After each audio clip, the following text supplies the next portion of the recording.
시작하도록 하겠습니다. 안녕하세요, 선생님. 반갑습니다. 저는 오늘 첫 번째 발표를 하게 된 신도중학교 교사 손유나입니다. 이건 제가 강의 다니면서 소개하는 자료인데요. 오늘은 시간 관계상 이렇게 보여드리는 것으로 대신하도록 하겠습니다. 오늘 연수는 제가 먼저 인공지능 윤리 기준의 역사와 초지능 인공지능 출현 시대를 준비하는 인공지능 윤리 교육에 대해서 말씀을 드리고, 이어서 데이터의 가치와 윤리를 주제로 문경찬 선생님께서, 또 AI 저작권 윤리를 주제로 이지은 선생님께서 강의해 주시고요. 질의응답의 시간이나 또는 이렇게 강의 들으시면서 함께 더 논의하면 좋겠다라는 거 있으시면 말씀해 주시면 함께 토의 토론하는 시간으로도 가져가 보고자 합니다. 그런 과정 속에서 저희도 부족한 점을 더 채워가면서 함께 성장하는 시간이 될 수 있도록 노력을 해보도록 하겠습니다. 그럼 지금부터 강의 시작하도록 하겠습니다. 먼저 인공지능 윤리 기준의 역사인데요. 저는 이걸 위해서 먼저 윤리가 뭔가부터 한번 개념을 찾아봤습니다. 그때 윤리란 사람으로서 마땅히 지키거나 행해야 할 도리나 규범이고, 윤리의식이란 이를 지키고자 하는 강한 인식이나 의지라고 나와 있었습니다.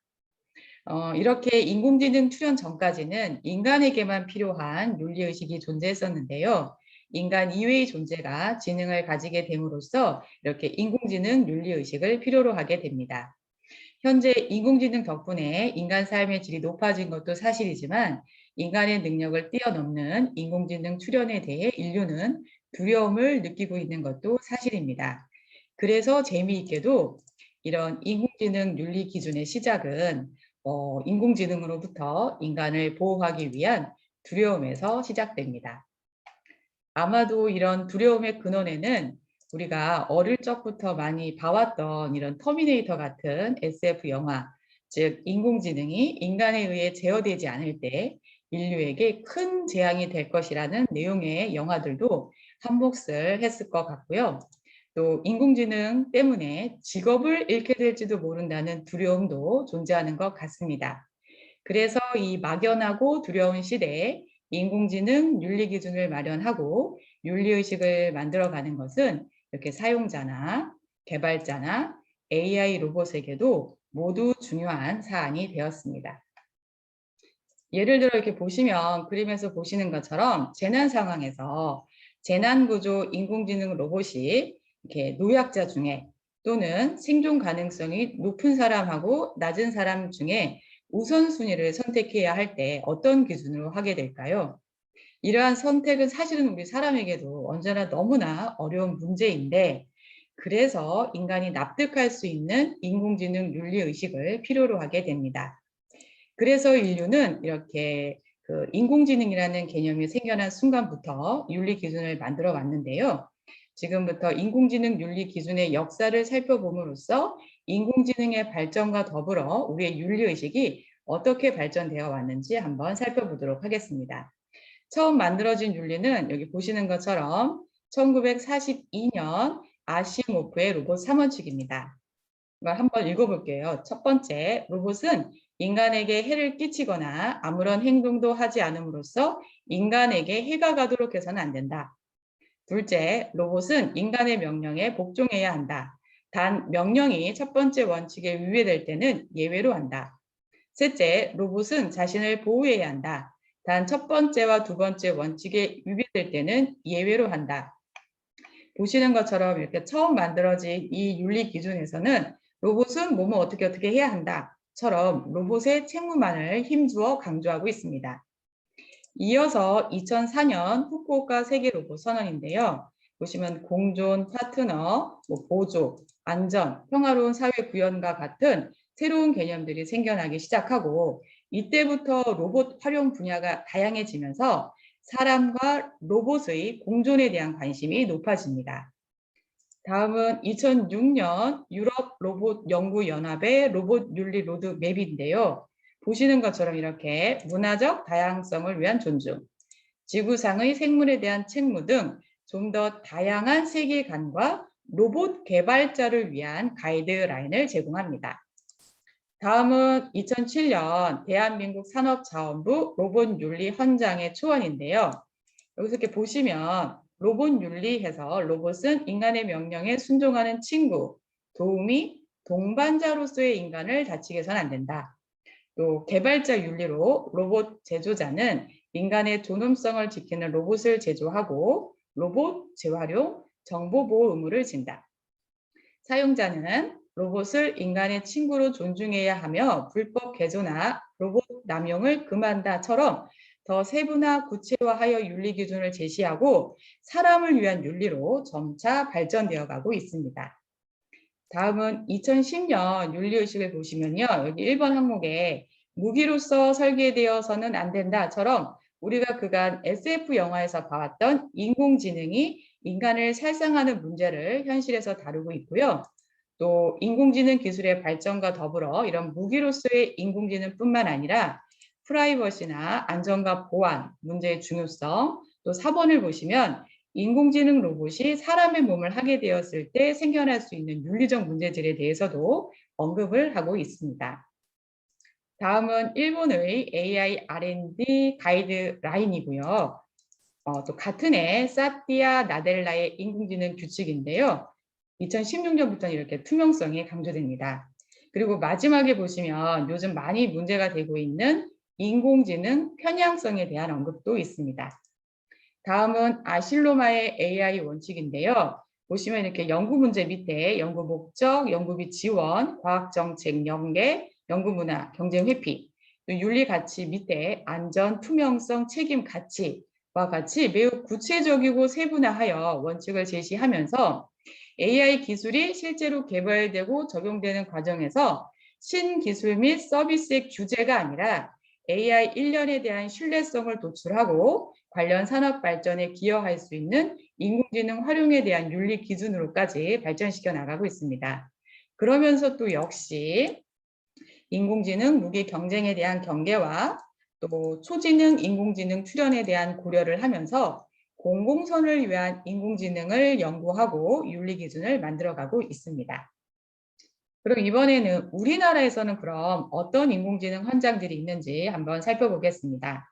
가장 최근 것으로 2020년 대통령 직속 4차 산업혁명위원회에 그 사람이 중심이 되는 국가 AI 윤리 기준이 발표되었습니다. 보시는 것처럼 이렇게 밑에 보시면 인간의 존엄성, 사회의 공공성, 기술의 합목적성이라는 3대 기본 원칙 하에 인권 보장, 프라이버시 보호, 다양성 존중, 침해 금지, 공공성, 연대성, 데이터 관리, 책임성, 안정성, 투명성이라는 10대 요건으로 구체화하여 제시합니다.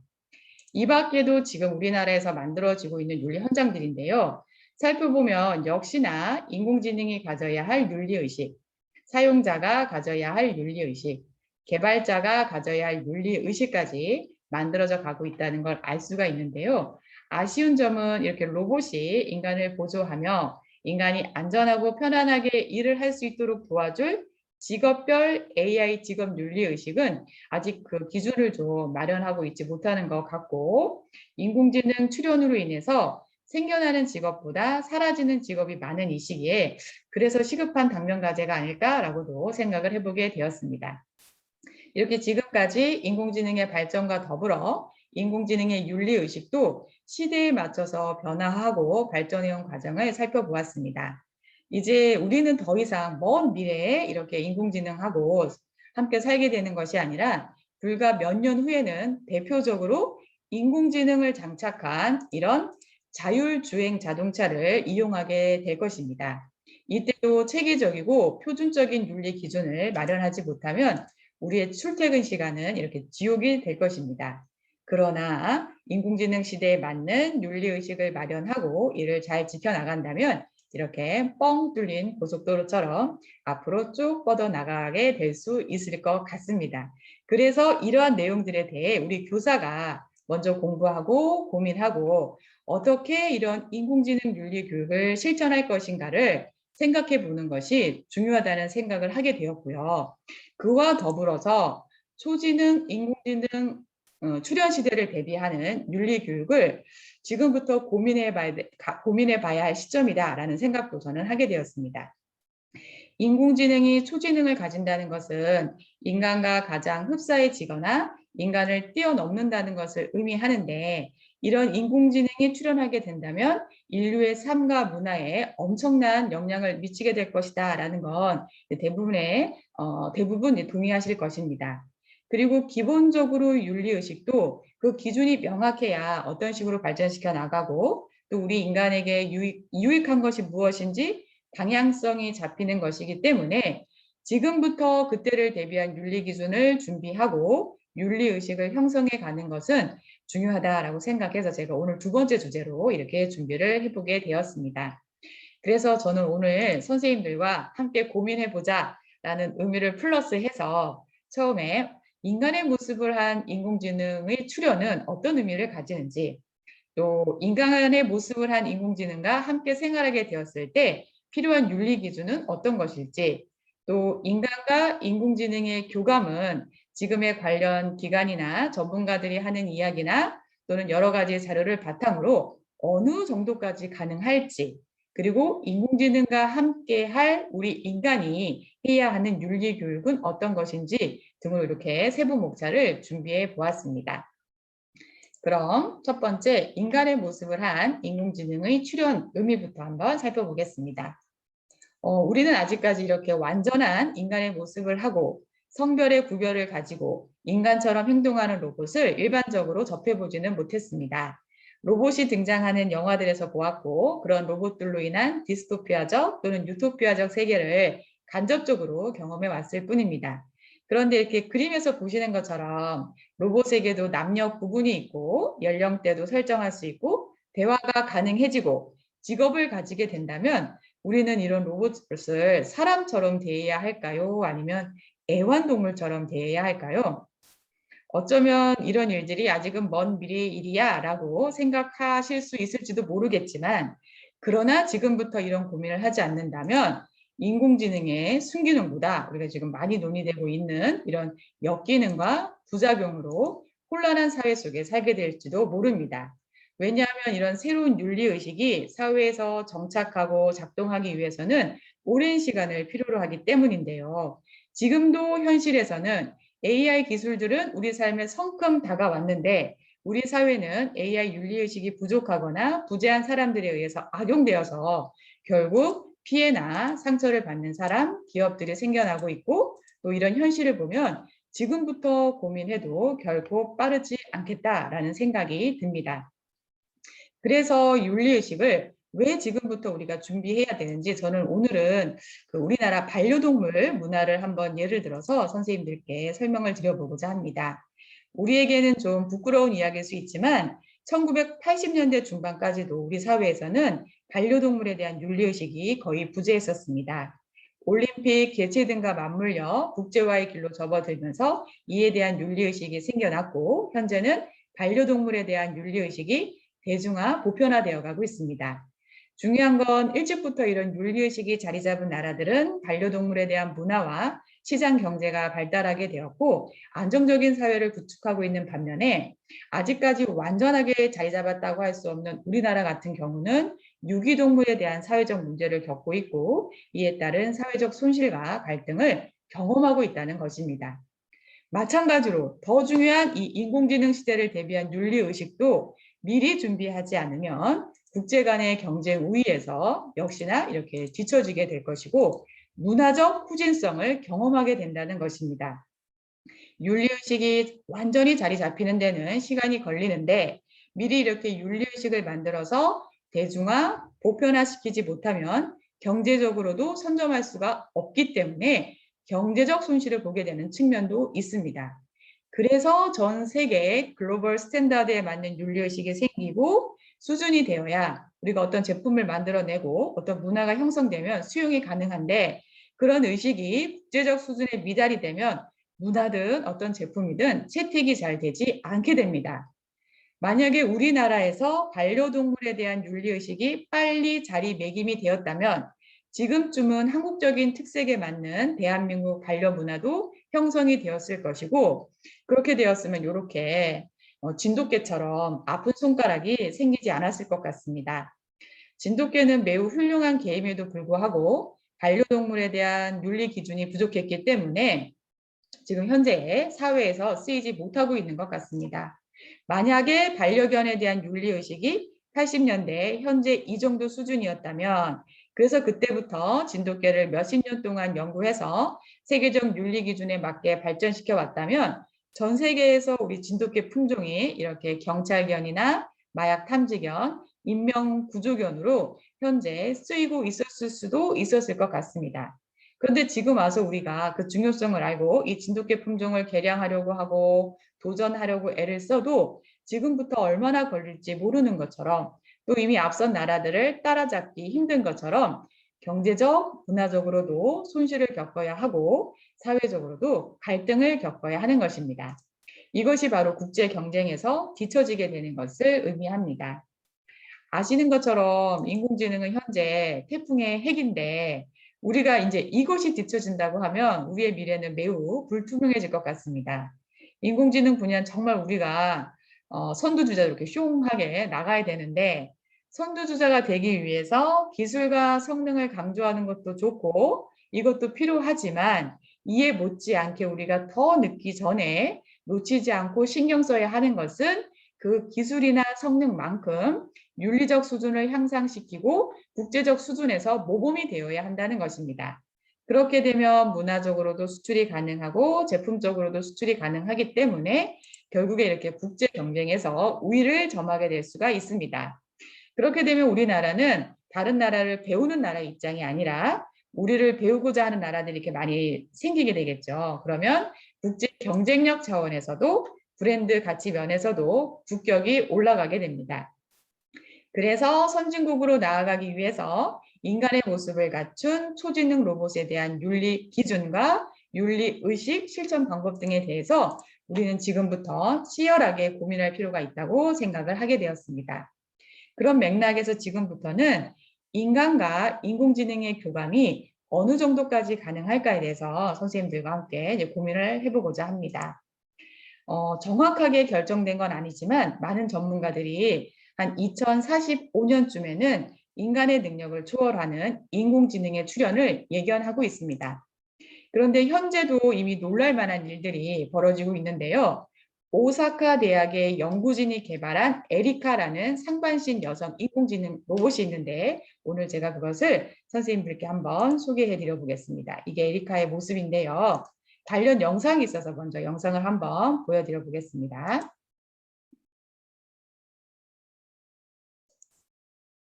화면을 다시 한번 공유를. 세계 곳곳에서 시작되었습니다. 소리 들리실까요, 선생님? 네. 사람들의 발길이 닿지 않은 길을 네. 최근 휴머노이드 로봇 소피아가 우리나라를 방문했죠.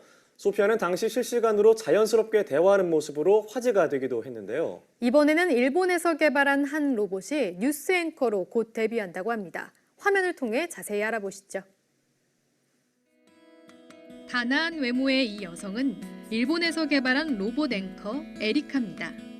에리카는 일본 오사카대와 교토대 공동연구팀이 개발해 2015년에 처음으로 공개됐습니다. 올해 4월 일본의 한 공중파 TV에서 뉴스 진행자로 데뷔할 예정인데요. 잠시 에리카의 음성을 들어볼까요? 私の趣味は映画鑑賞、スポーツ観戦、あとはアニメを見ることです。 능숙하게 일어를 구사하고 있죠. 뿐만 아니라 일어 외에도 영어로도 자연스러운 대화가 가능한데요. Do you have a favorite color? Well, I don't think I have a favorite color, but I really dislike black. 즉흥 질문에도 막힘없이 답하며 대화를 이어갑니다. 그리고 대화 중간중간 눈을 깜빡이거나 고개를 움직이기도 하는 모습입니다. 나이는 23살, 키 166cm의 여성으로 설정된 에리카는 컴퓨터로 외모를 디자인했는데요. 현재 세계에서 가장 아름다운 로봇으로 평가받고 있습니다. 적외선 센서 14개로 상대방의 목소리나 움직임을 인식하고요. 눈과 입 주변 등 19곳을 움직여 다양한 표정을 지을 수 있습니다. 에리카를 개발한 이시구로 히로시 박사는 이 로봇이 따뜻하고 배려심이 넘치며 조만간 독립적인 의식을 갖게 될 것이라고 밝혔습니다. 방송계까지 진출한 AI 로봇. 다음 무대는 어디가 될지 궁금하네요. 네, 이렇게 여기까지 보도록 하겠습니다. 제가 다시 PPT 화면을 좀 공유하도록 하겠습니다. 제가 그 강의만 하다가 채팅 지금 확인했는데 터미네이트에서 빵 터졌다고 채팅 주셔서 제가 갑자기 너무 감사합니다. 잘 보셨나요? 이렇게 앵커에서 출발한 에리카는 2021년 영화 촬영을 통해서 배우로도 데뷔하게 된다고 합니다. 지금 이 정도 기술적인 상태에서는 크게 윤리 기준의 필요성을 느끼지 못하실 수도 있는데요. 하지만 이 에리카가 하반신까지 완성되어서 완전한 인간의 모습을 갖추게 된다면 어떨까요? 그 영화 허 보셨죠, 선생님들? 요 허에 나오는 여성 인공지능처럼 이 에리카가 만약에 인간과 완벽한 의사소통을 하게 된다면 우리는 긍정적인 면보다는 부정적인 면들에 대한 고민에 직면하게 될 것 같습니다. 이 허라는 영화에서 이 남자 주인공은 육체가 없는 인공지능 로봇과도 대화를 통해서 정서적인 공감대를 쌓고 사랑의 감정을 느끼게 됩니다. 결국 그리고 이 인공지능 프로그램에 집착하고 질투하게 된다는 내용인데요. 그럼 우리 인간이 영화 허에서처럼 이렇게 완전한 몸을 가진 에리카를 사랑하게 된다고 가정을 해보면 그 사랑의 모습은 인간과 같은 것일까요? 다른 것일까요? 또 우리가 그 집착과 질투를 하게 되진 않을까요? 그리고 또 우리 인간은 자연스럽게 정말 이런 인공지능을 존중하게 될까요? 또 다른 영화 AI에서는 한 부부가 남자아이 AI 로봇을 구매해서 아픈 자식을 대신해서 아주 행복하게 잘 지냅니다. 그런데 이제 어느 날 아픈 아이가 기적처럼 회복되어 가정으로 돌아오게 되면서 점차 이 AI는 걸리적거리는 존재가 되어버립니다. 결국 가족에게서 소외되고 버림을 받게 되지만 그럼에도 이 소년 AI는 엄마의 사랑을 끝까지 갈구한다는 내용이었습니다. 이 인공지능이 이러한 목표를 갖게 된 이유는 엄마한테 사랑받아야 한다는 기본 명령을 처음에 이렇게 부여받았기 때문일 것이고 그러한 명령이 바뀌지 않는 한 사라질 때까지 영원히 엄마의 사랑을 받으려고 할 것입니다. 그럼 이제 이런 것이 우리 현실이 되었을 때 이처럼 나이도 들지 않고 커가지도 않는 AI, 이런 소년 AI는 우리에게 행복한 일이 될까요? 불행한 일이 될까요? 또 자녀를 외롭지 않게 키우기 위해서 이런 인공지능 로봇과 함께 생활하게 한다면 인간 자녀에게 도움이 되는 것일까요? 도움이 되지 않는 것일까요? 그리고 인간 자녀는 로봇 자녀에게 질투나 경쟁을 하게 되지는 않을까요? 저는 또 관점을 달리해서 이 그림에서 보시는 것처럼 현실에서 우리 사람이 이런 인간의 모습을 갖춘 인공지능 로봇을 가학적으로 대하고 학대한다면 또 어떻게 해야 할까라는 문제도 생각해 보게 되었습니다. 제가 이런 말씀을 드리는 것은 살인 등의 위험한 범죄를 저지른 범죄자들 중에 상당수가 어릴 적에 동물을 학대한 경험이 있다고 해서입니다. 그리고 그러한 경험들이 축적되면 어느 순간 일반인들이 봤을 때는 너무나 끔찍한 범죄들을 이들은 큰 죄의식 없이 저지르게 된다고 합니다. 그래서 이렇게 인간의 모습을 한 AI 로봇을 별다른 윤리의식 없이 학대한 사람이 타인, 즉 사람에게 가학적인 행동이나 정서적인 학대, 강력 범죄를 저지르게 될 가능성에 대해서도 생각해 볼 필요성을 느끼게 되었습니다. 또 다른 고민거리도 생각해 보았는데요. 성별의 구별을 가진 인공지능이 출현했을 때 우리의 이성과는 지금과 같을까? 또 결혼을 한 가정에서는 어떤 성별의 인공지능 로봇을 사용하게 될까? 그리고 이 인공지능 로봇이 성별을 가지게 되었을 때 문제가 생긴다면 인공지능 로봇은 성별을 가지지 못하게 해야 될까? 그리고 이것은 가능한 것일까? 근데 이런 고민들도 역시 따라가다 보니까 결론적으로 이런 문제들도 AI 로봇의 문제라기보다는 우리 인간의 문제임을 다시금 느끼게 되었습니다. 지금도 이렇게 홀로 계신 외로운 노인분들을 위한 말벗 로봇을 통해서 인간과 인공지능이 얼마나 잘 소통할 수 있는지 연구하고 있고 그 기술을 계속 발전시켜 나가고 있다고 합니다. 어르신들은 이 로봇을 마치 손주처럼 대한다고 그러시는데요. 역시 제가 관련 영상을 한번 먼저 보여드려 보겠습니다.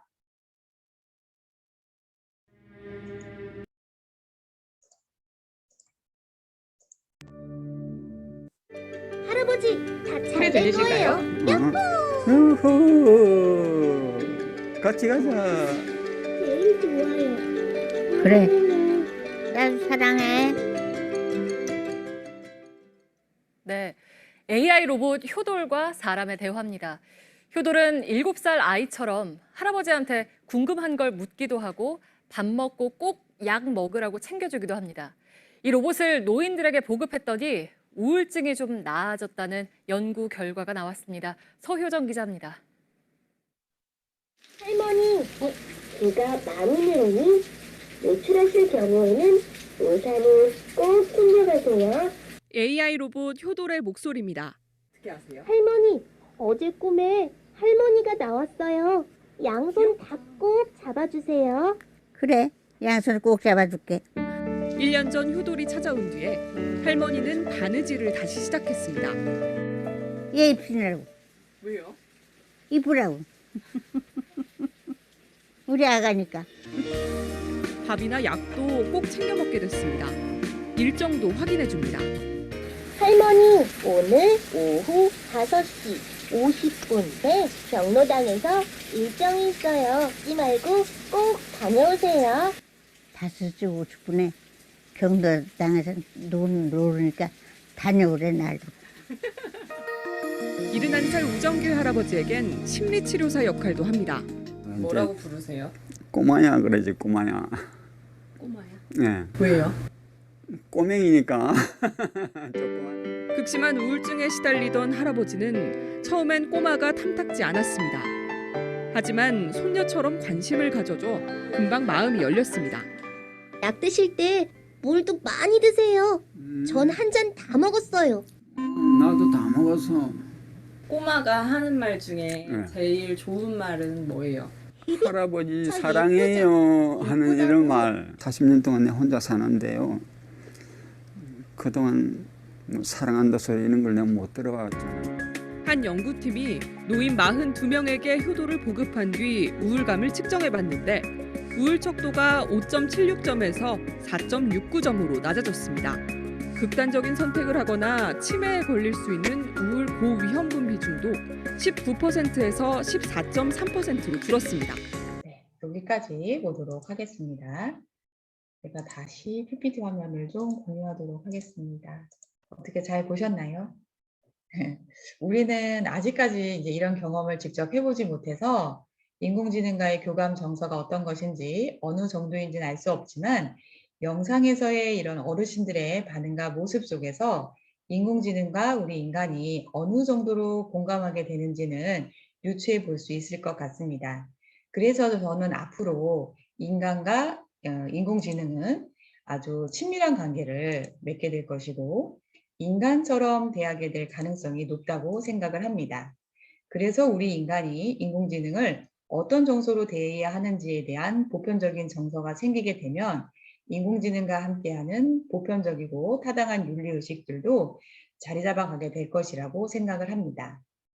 벌써부터 인공지능 기술들이 우리 생활 속에 이렇게 성큼 들어오면서 기술의 편의성이나 긍정적인 면들을 마음껏 누리기 전에 인공지능 윤리 기준과 의식에 대한 사회적 합의나 교육 부재에 따라서 부작용과 악용 사례들이 많이 생겨나고 있습니다. 만약에 우리가 몇십 년 전에 이에 대한 대비를 통해 윤리 기준을 만들고 윤리의식을 실천할 수 있는 교육을 해왔다면 현재 이런 많은 악용 사례들을 줄일 수 있진 않았을까요? 그래서 우리는 지금부터 초지능 로봇 출현의 시대를 준비하고 교육해야 한다는 생각을 합니다. 왜냐하면 윤리의식이 보편적으로 작동하기 위해서는 몇십 년의 시간이 필요하기 때문입니다. 그리고 우리 교사가 이런 윤리 기준과 의식에 대해 충분히 토의 토론을 하고 기준을 명확히 한 후에 아이들에게 교육할 필요성을 느끼게 되었습니다. 그래서 제가 다시 한번 종합을 해보면 초지능, 인공지능 시대라는 것은 결국 성별을 구별할 수 있는 몸을 가진 인공지능 로봇이 생겨날 수 있다는 것이고 특수 목적에 맞는 어떤 모양을 가지고 또 지능이라는 걸 가지고 움직이는 존재가 우리 앞에 나타난다는 것을 의미합니다. 일단 쉽게 생각하면 앞에서도 말씀드렸듯이 이제 몇 년 안에 우리는 차라는 모양을 가진 기초적인 인공지능이 운전을 하는 시대에 살게 됩니다. 이때도 이를 위해 인공지능 기술을 발전시켜서 더 편리한 자율주행 자동차를 만들어내는 것만큼이나 이 자율주행 자동차가 상용화되었을 때 트롤리 같은 예상치 못한 상황에서 어떤 가치 판단을 해야 할지에 대한 윤리 기준과 의식을 만들어가는 것이 더 중요해질 것이고, 더불어서 자율주행 자동차가 상용화되었을 때 일상에서 우리 삶 속에서 그러면 새롭게 필요한 윤리 에티켓이나 또 윤리 의식은 무엇일지 고민해서 지금부터 만들어가는 것 등도 매우 중요하겠구나라는 생각도 하게 되었습니다. 그래야 우리 인류가 만들어낸 이 편리하고 좋은 기술들을 충분히 행복하게 많은 사람들이 함께 향유할 수 있게 될 것이기 때문입니다. 그리고 또 이러한 고민이 병행되었을 때 인간에게 유익한 인공지능 기술도 더 빠르게 더 오랫동안 발전해 갈 수 있게 될 것이기 때문입니다. 그리고 이것이 이제 선순환이 되겠죠. 그래서 시대에 앞서 필요한 인공지능 윤리 기준은 무엇인지 고민하고 만들고 윤리의식을 함양할 수 있는 교육을 하는 것은 매우 중요한데, 제 개인적인 생각으로는 교육자인 우리가 이러한 인공지능 윤리 기준을 만들어가는 것에서 중요한 역할을 해야 한다라고 생각을 하게 되었습니다. 해당 법규의 재개정은 관계자분들이 하는 것이고, 사실은 이렇게 사회에 어떤 윤리의식이 좀 형성된 후에 만들어가는 것이 더 좋다고 많은 전문가들이 말씀하시더라고요. 그래서 윤리의식을 위한 윤리 기준들은 미래 시대를 살아갈 우리 아이들의 교육 책임자이자, 또 우리는 사실 이런 걸 만드는데 여러 가지 이권에서 벗어나서 교육 본질과 공동선에 기반해서 윤리의식을 만들어갈 수 있는 위치에 있기 때문에 이런 것들을 우리 교사에 고민해서 시작되면 좋겠다라는 의견을 끝으로 오늘 제 강의는 마치고자 합니다. 지금까지 경청해 주셔서 감사합니다. 네, 그럼 저는 공유를 중지하도록 하겠습니다. 감사합니다, 선생님. 네, 감사합니다. 감사합니다, 선생님. 다음 그럼 경찬 선생님 강의 부탁드리겠습니다. 네, 제가 바로 이어서 하면 될까요? 선생님들 괜찮으실까요? 다 연결하시고 나중에 질의응답의 시간이나 뭐 이렇게 가지시는 게 좋으시겠죠? 네네, 좋다고 그러십니다. 네, 네네. 잘 부탁드립니다. 네. 네, 감사합니다. 네. 잠시만요. 화면 공유 좀 하겠습니다.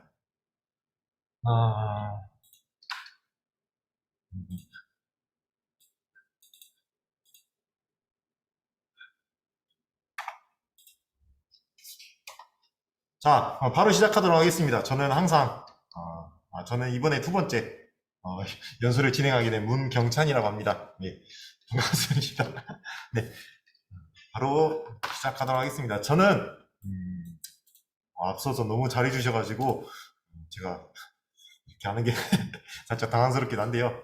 선생님들께서 이번 연수를 통해서 조금 더 제가 드리는 정보가 도움이 됐으면 좋겠습니다. 저는 항상 이 말을 좋아합니다. 할 줄 아는데 안 하는 거랑 할 줄 몰라서 못 하는 거는 다르다고 생각해요. 그래서 요즘에 인공지능이라든지 그 다음에 또 로보틱스 그리고 데이터 과학 등등의 굉장히 많은 이슈가 나오고 있는데, 사실 그것에 대해서 선생님들께서 굉장히 많은 영향을 받으시고 걱정도 많이 하시는 것 같아요. 근데 제가 학교 생활을 하면서 느낀 점은 선생님들께서는 충분히 역량이 있으시고, 그 다음에 선생님들께서 이미 찾아보신 정보로도 이미 여러분들 선생님들께서 다 할 줄 아시더라고요. 근데 이제 마음적으로 약간 심적으로 부담이 있으셔서 어렵다고 말씀하시는데, 조금 더 그런 부담감 낮춰서, 제가 만났던 모든 선생님들은 다 인공지능이라든지 그 다음에 이렇게 요즘 4차 산업혁명과 미래 교육과 관련된 분야에서는 모두 할 줄 아시고 정말 전문적인 분야를 가지신 분들이 많이 계시더라고요. 이걸 또 수업에 적용하느냐, 그 다음에 이거를 모든 수업에 하느냐, 또는 필요한 부분에만 적용을 하느냐, 이것도 이제 그 선생님의 선택에 따른 거지 못해서 못하는 게 아니라 그거는 이제 역량에 따른 판단의 결과라고 생각을 합니다. 그래서 저는 할 줄 아는데 안 하는 거랑 할 줄 몰라서 못한다는 것을 항상 학생들에게 강조를 하고 있습니다. 그러니까 안 해도 되는데 몰라서 뭐 안 하는 거랑 아는데 안 하는 건 다르니까 일단은 배우라고 항상 강조를 합니다. 그런 의미에서 제가 오늘 드리고 싶은 내용들은 전부 다 선생님들께서 한 번씩은 어디선가 접해 보셨거나 아니면 이미 알고 있는 사례들이 많이 있을 것입니다. 특히 이제 개념적인 부분에서는 그런 게 있는데, 여기서 좀 더 나아가서 이번 연수를 통해서 선생님들께서 좀 더 체크를 해두시면 좋을 것 같은, 짚어보시면 좋을 것 같은 정보들도 함께 담았습니다. 그래서 저는 데이터의 가치와 그 다음에 데이터의 가치를 통해서 생길 수 있는 이런 윤리적인 관점에 대해서 이번에 연수를 진행하도록 하겠습니다. 자, 먼저 알고 있는 것이나 한번 이제 주변에서 접해보신 이런 말씀들 중에서 데이터라는 얘기가 항상 나오고 있어요. 그 다음에 요즘에는 직업이 새로 생겼죠. 데이터 과학이라는 분야도 새로 생기고, 데이터 과학자, 그리고 이 데이터 과학자를 뒷받침해주는 데이터 분석가도 새로 생기게 됐습니다. 일단 용어 정리는 빠르게 진행하도록 할게요. 그래도 이렇게 오늘 윤리적인 관점까지 접근하기 전에 필요한 개념이나 용어는 한 번씩은 정리를 해보는 게 필요할 것 같습니다. 그래서 담았으니까 이거는 그냥 외우시다기보다 그냥 빠르게 그냥 보시고 넘어가시면 될 것 같습니다. 자, 데이터는 단순히 사실뿐만 아니라, 사실이란 가치가 아니라 다른 사실과의 상호 관계 속에서 이제 쌓여져 가는 것이죠. 데이터 하나만의 가지고 있는 것에는 특별한 의미가 없지만, 이 데이터가 점차적으로 쌓여가면서 우리가 생활 속이나 아니면 어떤 문제 상황을 해결하는 데 필요한 답을 추구해 줄 수 있을 것입니다. 그리고 데이터와 이 자료가 좀 비슷한 말이 있는데, 어떻게 보시면은 데이터나 자료나 큰 차이점에 대해서는 이렇게 차이점이 있냐 없냐 그런 걸 생각하실 수가 있는데, 여기서는 따로 데이터와 자료에 대해서는 특별히 다루지 않겠습니다. 하지만 자료라는 말을 사전적 의미로 찾아보면은 이렇게 연구나 판단 등의 기초가 되는 재료라고 표현을 하고 있습니다. 그래서 데이터에 기반한 사고나 데이터를 바탕으로 했던 어떤 연구가 된다면 그것이 또한 자료라고 말할 수도 있을 것이죠. 이거는 좀 어려울 수가 있는데요. 데이터의 종류가 두 가지가 있습니다. 첫 번째가 정성적 데이터고, 두 번째가 정량적 데이터입니다. 이 말이 좀 어려운데, 성은 약간 성질 느낌이죠. 그 다음에 양은 양적인 느낌이죠. 객관적인 느낌이죠. 자, 그래서 성질 같은 느낌은 오늘 날씨가 좋다, 이런 식으로 어떤 이제 성질을 표현할 때 말하는 것이고, 그리고 정량적 데이터는 나이라든지 키라든지 몸무게 같이 어떠한 수치로 표현할 수 있는 것들을 주로 정량적 데이터라고 많이 말을 하고 있어요. 그래서 사람들이 얘기를 할 때 데이터가 어떤 거야? 라고 물어보면 대부분 정량적 데이터를 언급하는 경우가 많지요. 하지만 우리가 일반적으로 이런 날씨가 좋다라는 문장 또한 우리가 데이터의 하나의 분야라고 볼 수가 있다는 것이죠. 그래서 이게 좀 더 나아가자면은 나이나 키, 몸무게뿐만 아니라 사람들의 목소리나 표정, 이런 것들도 모두 데이터가 될 수 있습니다. 자, 그래서 이 정량성적 데이터와 정량적 데이터는 필요를 할 때 어떻게 나타내냐, 굉장히 주관적으로 표현이 되고, 어떤 대상이나 사물에 대한 생각이나 감정, 느낌을 요약하는 형태로 표현이 됩니다. 그리고 정량적 데이터는 굉장히 객관적이고 수치가 있기 때문에 통계 분석에서 많이 사용되죠. 그래서 여기 표도 나와 있는데 이런 거는 그냥 참고하시면 될 것 같습니다. 나중에 이거는 제가 정리해서 선생님들께 보내드리도록 하겠습니다. 자, 그 다음에 암묵지하고 형식지가 있는데, 이거는 그냥 넘어가도록 할게요. 이거는 개인에게 습득된 지식이고, 이거는 이제 지식의 전달이나 공유가 가능하다고 하는데, 예시를 보면 좀 더 도움이 되실 것 같아요. 그래서 이런 용어가 있다, 이런 것만 참고를 하시면 될 것 같습니다. 형식지는 이제 전달되기 위해서 가공된 어떤 지식의 형태라고 생각을 하시면 될 거예요. 그 다음에 데이터 분석가는 데이터를 말 그대로 쌓여진 데이터를 필요에 맞게 분석하는 게 맞겠죠. 그래서 데이터를 수집하고 그 다음에 가공해서 효율적인 의사결정을 돕기 위해서 만들어내는 것을 데이터 분석자가 하는 역할이라고 볼 수 있습니다. 우리가 데이터를 통해서 어떠한 새로운 가치를 창출하기 위해선 기존에 있던 데이터를 필요에 맞게 가공하는 절차가 필요하겠죠. 이러한 역할을 하는 사람들이 데이터 분석자고요. 그 다음에 데이터 과학에서는 실행 가능한 핵심 정보를 제공하고, 그 다음에 보다 나은 의사결정을 내리고 혁신적인 방법을 데이터에서 발견합니다. 특히 이제 데이터의 과학을 통해서 우리가 접할 수 있는 게는 이전에 존재하지 않는 것을 우리가 예측하는 것이 필요하죠. 이 예측이란 말씀을 드리는 게 아마 오늘의 핵심이지 않을까 싶어요.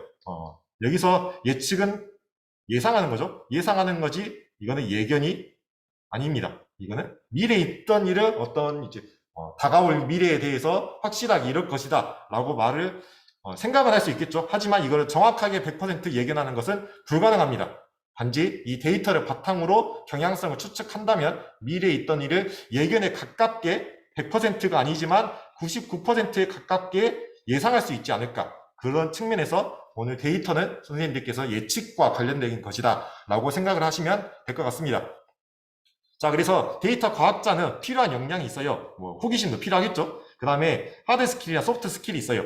이거 말이 좀 어려우니까 바로 다음으로 넘어가도록 하겠습니다. 이런 거는 그냥 참고로 보시면 되는데, 사실 데이터 과학자라고 우리가 말을 한다면 이렇게 지식이라든지 분석 기술이나 아니면 방법론 같은 뭐 코딩이라든지 이런 것들을 많이 얘기를 하지만, 요즘에는 오히려 이런 하드 스킬보다는 소프트 스킬이 더 많이 얘기합니다. 이게 아마 초등학교나 중학교, 고등학교 때 이런 정보 분야에 관련된 소재를 다루거나 이런 교과를 사용할 때는 학생들에게 더 강조를 해야 되는 분야가 되겠죠. 바로 창의적 사고나 호기심, 또 논리적인 비판적 사고력, 그 다음에 의사소통, 그 다음에 이제 이야기를 풀어나갈 수 있는 스토리텔링, 이런 것들이 오히려 데이터를 기반으로 하는 코딩이나 이런 것보다 훨씬 더 중요하다는 것을 짚어두시면 될 것 같습니다.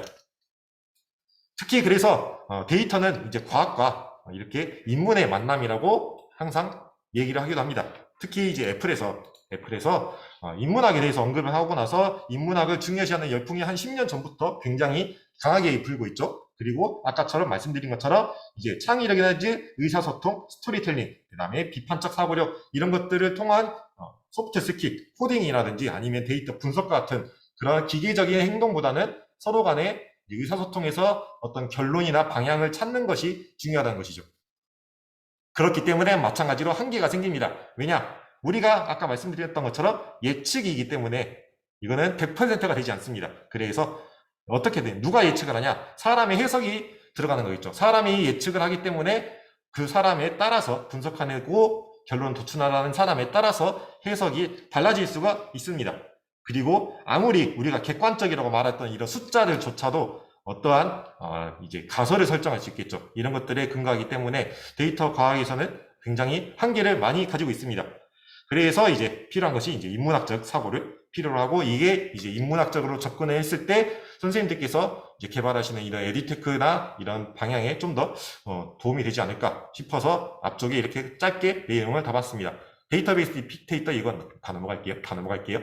자, 그래서 이제 데이터에 기반한 사고를 우리가 생각해 보면은 무엇이 데이터에 기반한 사고인지 먼저 하나씩 짚어보도록 하겠습니다. 첫 번째로 통계입니다. 데이터를 가장 우리가 많이 표현하는 절차가 통계죠. 일단 통계라는 말이 생기는 그런 학문의 역사적인 것을 보면, 옛날에 피라미드를 만들 때 이 피라미드를 짓는 사람들의 인구수를 파악하기 위해서 통계라는 형태의 학문이 생겼다고 합니다. 그리고 이제 이 사람들을 통해서 뭐 세금도 걷고 인구 조사도 하는 거겠죠. 이제 이런 것이 통계학의 시초라고 생각을 하시면 될 것 같아요. 자, 이제부터는 이제 통계를 이제 접근했을 때 데이터가 똑같이 객관적으로 보여지지만 이걸 해석하는 관점이 달라질 수도 있다는 것을 잠깐 이렇게 사례로 짚어보도록 하겠습니다. 자, 지금 보이시는 화면에는 약 A하고 약 B가 있습니다. 약 A하고 약 B가 있는데, 약을 먹었을 때 완치까지 걸리는 시간을 이 그래프를 도표를 보고 이제 추측을 한다면 어느 약이 더 효과가 있냐라고 물어볼 수가 있겠죠. 그러면은 이제 그래프를 보고 이게 훨씬 더 크니까 A가 좀 더 효과가 있지 않을까라고 생각할 수가 있겠죠. 하지만 이 약을 먹었을 때 완치까지 걸리는 시간을 봤을 때 약 A를 먹으면 대략 30일, 그 다음에 약 B를 먹으면 29일. 하루 정도 차이면 사실 그렇게 큰 차이가 없죠. 하지만 이 하루의 차이를 굉장히 크게 표현을 했기 때문에 같은 데이터라고 해도 이것을 해석하는 사람에 따라서 다르게 접근할 수가 있고, 또는 이런 광고 효과 같은 걸로 인해서 사람들께서 좀 더 오해하고 데이터를 잘못 활용하는 사례가 생길 수가 있습니다. 이런 것들을 이제 학생들에게 항상 얘기를 하죠. 뉴스나 신문 기사를 보면은 비판적인 사고로 접근하고, 그 다음에 글뿐만 아니라 이렇게 도표 같은 것들도 충분히 이런 범주나 이런 데이터 수치 값을 꼼꼼히 살펴보라고 얘기를 하죠. 자, 그 다음에 그림을 다시 볼게요. 자, 여기 수많은 빌딩에 있는 경쟁 업체들이 있습니다. 굉장히 많은 경쟁 업체들이 있어요. 거기서 A라는 업체가 판매량을 3위를 차지했습니다. 있습니다. 그리고 B라는 업체는 경쟁 업체가 빌딩이 얼마 없죠? 근데 판매량이 여기서는 1위입니다. 자, 경쟁 업체가 다수인 곳에서 판매량이 3위인 것이랑 경쟁 업체가 소수인 곳에서 판매량이 1위인 것이랑 생각을 해보면 당연히 경쟁력 있는 곳은 A라고 생각을 해야겠죠. 하지만 광고를 할 때는 판매량 1위라는 문구를 강조를 해서 오히려 이 데이터에 기반한 사실을 왜곡하기도 합니다. 그 다음에 다시 볼게요. 약의 효과를 검증하기 위해서 3,000명을 무작위로 선정해서 조사했는데 약 60%의 효과가 있음을 밝혀냈습니다. 라고 하지만 굉장히 이거는 무작위로 선정했다고 하지만 여기서 좀 다시 짚어볼 것이 있습니다. 바로 이 3,000명이라는 대상이죠. 이 대상을 어떻게 했는지를 충분히 앞에서 정보를 제시를 해야 된다는 거죠. 그래서 전체 모집단과 그 다음에 일부 데이터의 표본, 즉 여기서는 전체를 대상으로 할 수 없기 때문에 3,000명이라는 표본을 추출했습니다. 그래서 이 3,000명에 대한 충분한 정보를 안내할 필요가 있다는 거죠. 요즘에는 이렇게 RD라고 해서 이제 곧 있으면은 선거철이 다가오기도 하고, 그리고 어떤 여론이나 설문조사를 할 때 전화라 그러는데 이거는 이제 무작위로 추출하는 그런 방식 중에 하나입니다. 그래서 어떤 문장을 보더라도 60%라는 결과를 도출했지만 사실 그 60%락이 나오기 전까지의 3,000명이라는 이 조사 자체에 대한 정보를 반영하는 것이 필요합니다. 그 다음에 주머니 속에 빨간 구슬, 노란 구슬 이렇게 같은 수만큼 들어있는데 100번 반복해서 빨간 구슬이랑 노란 구슬의 비율을 한 개씩 꺼내봤을 때 조사해 보았을 때 자, 실제 빨간 구슬과 노란 구슬의 비율이 50%가 나올까? 예를 들어서 100번째 했다고 하면은 반드시 50%의 반반 비율을 나올 것인가? 실제로 그러지는 않죠. 왜냐하면 이 확률은 어떤 것을 아까 말씀드린 것처럼 예측하는 하나의 지표이지 이것은 50% 반드시 될 것이라는 사실이 아닙니다. 그렇기 때문에 확률에 대해서도 확률 값이 이게 100% 일어날 것이다 라고 생각하는 것은 잘못된 것이죠. 보건 추측 이런 거는 나중에 참고하시면 될 것 같습니다. 자, 그래서 이러한 굉장히 데이터는 그대로 있는데 이것을 해석하는 것에 따라서 오류가 많이 생겨요. 그래서 학생들에게 저는 이제 그 통계학 굉장히 가까이 하는 것을 생활하도록 하고 있습니다. 이거는 초등학교 과정이 아니라 중학교나 고등학교 과정에 많이 있어요. 제가 여기는 한번 링크로 안내를 드리도록 하겠습니다. 선생님들께서도 한번 여기를 접속하셔서 서핑을 해보시는 것을 추천드릴게요. 자, 그래서 맨 처음에 메인 화면에 들어가시면 여기 통계 지리 정보라는 게 있고 그 다음에 한눈에 알아보는 나라 지표라는 곳이 있습니다. 이 두 가지를 주로 많이 사용하는데 이 코로나19 같은 것도 굉장히 이슈가 있어서 눈에 딱 뜨이죠. 일단 저 같은 경우는 나라 지표로 한번 들어가 볼게요. 나라 지표로 들어가면은 키워드별로 보이는 여러 가지 데이터를 표현한 대상이 나와 있습니다. 선생님께서 한번 참고를 해주시면 될 것 같아요. 자, 이 나라 지표에서 보시면 이렇게 데이터를 나라에서 최대한 보여줄 수 있는 형태로 가공을 해서 제시를 하고 있습니다. 하지만 이 데이터 자체는 그대로이고 이제 이 데이터를 봄으로써 데이터 자체에 집중하기보다는 데이터의 경향성을 파악해서 미래를 조금 더 예측할 수 있는 그런 역량을 키우도록 하고 있습니다. 초등학교 사진 어려운데 중학교나 고등학교에서는 한 번씩 이렇게 주변에 있는 통계 진위계수라는 것도 용어로 나오고 이런 걸 체크하면은 도움이 되겠죠. 그리고 이 사이트를 들어가 보면은 이제 왼쪽에 지표 설명, 그 다음에 지표 해석, 유의사항, 용어 해설 막 이렇게 나옵니다. 이것도 링크로 한번 보여드릴게요. 아까 들어갔었던 나라 지표 중에 한 사이트를 이제 아동인구 구성비라는 곳을 선택해서 들어가는 형태입니다. 자, 그러면은 아동인구 현황에 대해서 나오고 이거 보건복지부에 있다는 것을 이렇게 하나씩 저도 살펴보는 것을 이제 말로 표현하면서 퇴근 시간에 죄송합니다. 퇴근 시간입니다. 죄송합니다. 자, 총 인구 수에 이렇게 아동인구 구성비가 데이터를 그래프로 표현을 해줬죠. 그 다음에 아동인구 지역별 현황이 있는데 쭉 내리다 보면은 실제 데이터도 나타나 있고 여기 밑에 의미 분석이라는 곳이 있어요. 의미 분석이라는 곳이 있죠. 그래서 이 그래프나 데이터를 해석하기 위해 필요한 개념과 그 다음에 수치를 해석하는 방법 여기까지 좀 어렵다 하면 그 다음에 지표 해석을 보시면 됩니다. 그래서 2010년대 이후 처음으로 900만 명대 진입하였으나 앞으로도 아동 인구는 감소할 것으로 보임. 이것을 위에서 이제 그래프를 통해서 찾아보면서 자신의 생각과 맞춰보는 것이죠. 그리고 여기서는 좀 더 친절하게 아동이란 이렇게 용어 해설까지 다 나와 있기 때문에 좀 더 상식을 풍부하게 넓힐 수 있는 차원에서 학생들과 가끔씩 이렇게 통계하고 가까이 하는 활동을 하고 있습니다. 자, 여기도 그 다음에는 이제 키워드별 상한판인데요. 여기 사이트도 다시 제가 안내를 드릴게요. 여기 사이트도 다시 안내를 드리겠습니다. 화면에서 보시면 아시겠지만 여기서는 이 사이트 안에서 키워드별 상한판이라는 곳이 있는데 굉장히 많은 내용이 나와 있습니다. 특히 지금 같은 경우는 소득 양극화, 노년의 삶, 기후변화, 학생들이 굉장히 지금 관심이 많은 분야죠. 이런 것들을 한 번씩 찾아보면서 강수량이라든지 기온이라든지 이런 것들을 학교에서 배웠던 걸 실제 상황에서 우리 생활 속에서 일어나는 데이터와 연계해서 하는 것들을 접해보는 수준으로 다루고 있습니다. 자, 그러면은 이렇게 데이터를 가까이 하면서 데이터가 어떻게 표현되는지 충분히 살펴본다면 이제 본격적으로 데이터가 과연 정말로 가치가 있는 것일까? 라는 생각을 할 수 있겠죠. 라는 것을 이제 학생들에게 얘기를 하면서 데이터의 가치로 넘어가게 됩니다. 선생님들께 한번 여쭤볼게요. 자, 치킨이 있어요. 선생님들께서 치킨 중에 평생 한 개의 치킨만을 먹어야 된다면 양념치킨일까? 후라이드 치킨일까? 이 두 가지를 한번 마음속으로 생각해 주시길 바랍니다. 저 같은 경우는 글쎄요. 자, 근데 이 양념이나 그 다음에 후라이드 치킨을 선택하신 게 있으시다면 그게 왜 양념이 좋냐, 후라이드가 좋냐, 이거를 근거를 드려야겠죠. 근데 이 근거를 들을 때 데이터를 사용한다면 확실히 주장을 튼튼하게 뒷받침할 수 있을 것입니다. 자, 영상을 잠깐 여러분들이 다 이제 치킨을 좋아하시고 음식을 좋아하신다고 이제 하고 오셨는데 음식에 대한 불신들이 느껴져서 한편으로는 되게 속상했습니다. 예. 요리는 문화 아닙니까? 네. 문화는 조화입니다 또.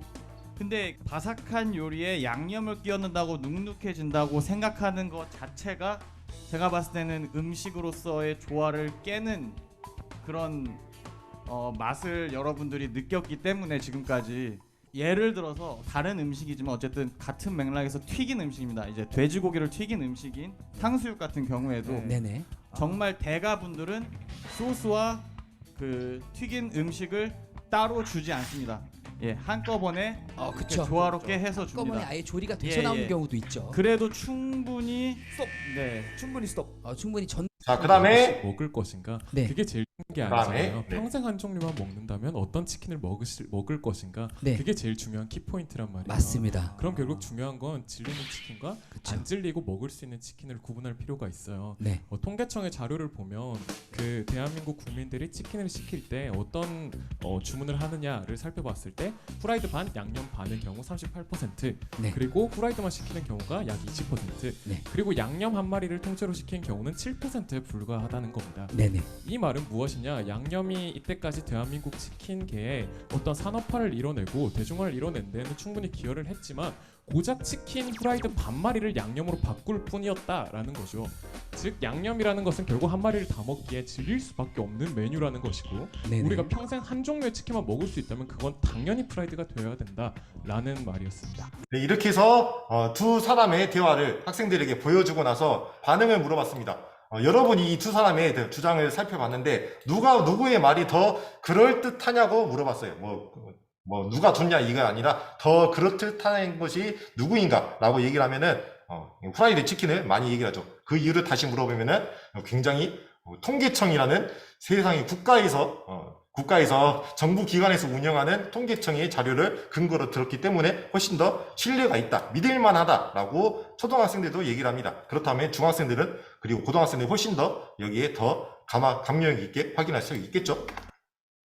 자, 이렇게 해서 자신의 주장을 뒷받침하는 데이터가 많이 쌓이기도 하고 그 다음에 데이터를 공부하다 보면은 이 DIKY라는 게 항상 나오는데요. 데이터랑 그 다음에 정보, 그 다음에 지식, 마지막으로 지혜가 있습니다.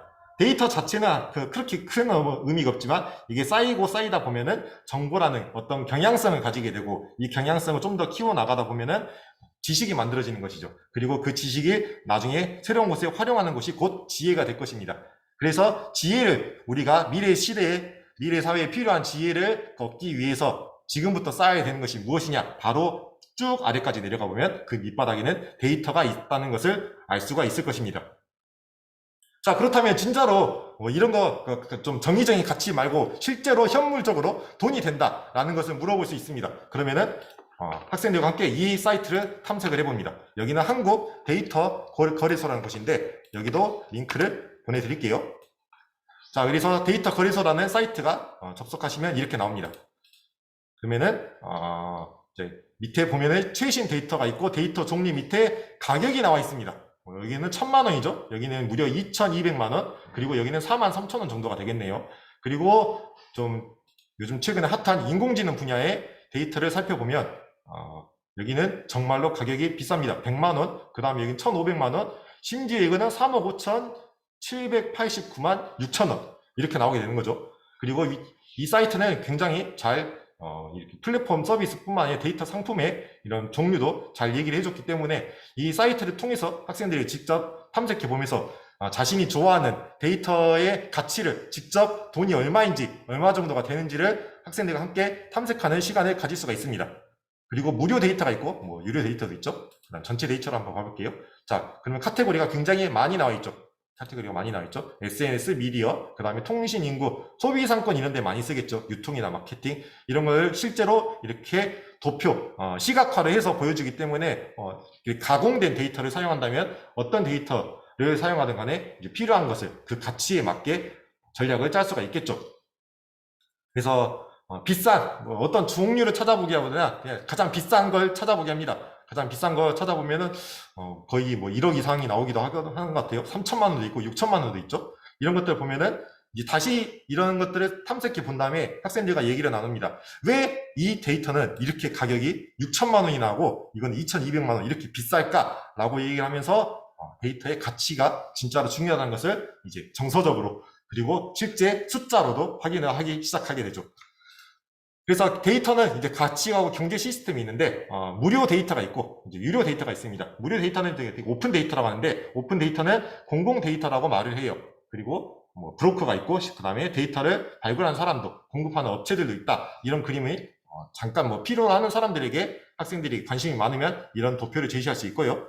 그래서 공공 데이터는 굉장히 잘 나와 있습니다. 뭐 이거는 나중에 자료를 드리면은 찾아보시면 될 것 같습니다. 대부분의 나라들은 다 공공 데이터를 가지고 있어요. 그리고 그 공공 데이터가 이제는 말 그대로 나라의 방향을 결정짓는 공공재의 역할로 할 수 있다는 것입니다. 실제로 그래서 데이터를 활용하는데 범죄를 예측하는 경우가 많죠. 이건 중국에 있는 그런 어떤 앱이라고 보시면 될 것 같습니다. 그래서 안면 인식이라든지 아니면은 어떤 행동을 파악하는 것을 통해서 감정까지 분석할 수 있고 그리고 실제로 범죄 예측까지 이루어질 수 있는 이런 기술까지 발달하는 것을 이 화면을 통해서 학생들과 의견을 나누실 수 있을 것입니다. 그리고 축구를 전략을 하는데 이 선수의 데이터를 굉장히 많은 수치로 표현을 하고 있죠. 그래서 이 수치에 맞게 적절한 것에 배치를 한다면 스포츠가 과학이라는 것을 학생들에게 쉽게 얘기를 나눌 수 있을 것입니다. 그 다음에 교통사고를 예측하는 것도 많죠. 이거는 우리나라에 있는 건데 대구 지역의 교통사고 위험 예측 서비스입니다. 그래서 실제로 교통사고가 많이 일어난 곳을 데이터로 분석해서 그 데이터에 바탕으로 빅데이터 기반의 교통사고 위험을 예측하는 게 나오죠. 아까 말씀드린 것처럼 이거 위험을 아예 없앨 수는 없지만 조금씩 예측하면서 줄일 수가 있을 것입니다. 그리고 서울시에서 심야버스를 만들 때 데이터를 사용해서 심야에 전화를 이용하는 사람들의 정보를 분석합니다.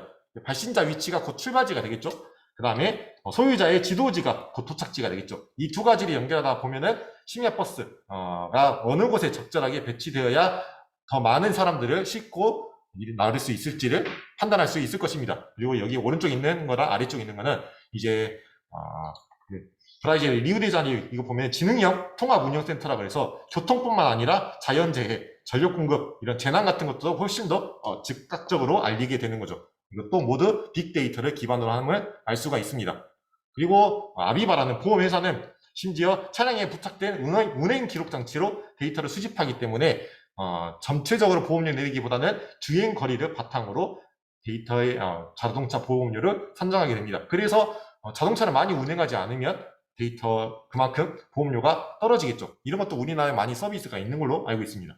마지막으로 야구의 머니볼이 있죠. 이건 영화로도 나와 있습니다. 그래서 상대 타자와 경기 데이터를 모두 분석한 뒤에 그 다음에 최적의 투수뿐만 아니라 다른 야수들도 배치를 하게 되는 거죠. 여기서 정형과 비정형이 나와 있는데 이것도 아까 말씀드렸던 것처럼 객관적이냐, 그리고 아까처럼 뭐 오늘 날씨가 좋다, 이런 것들도 데이터가 될 수 있다는 것을 여기서 잠깐 안내를 드렸습니다.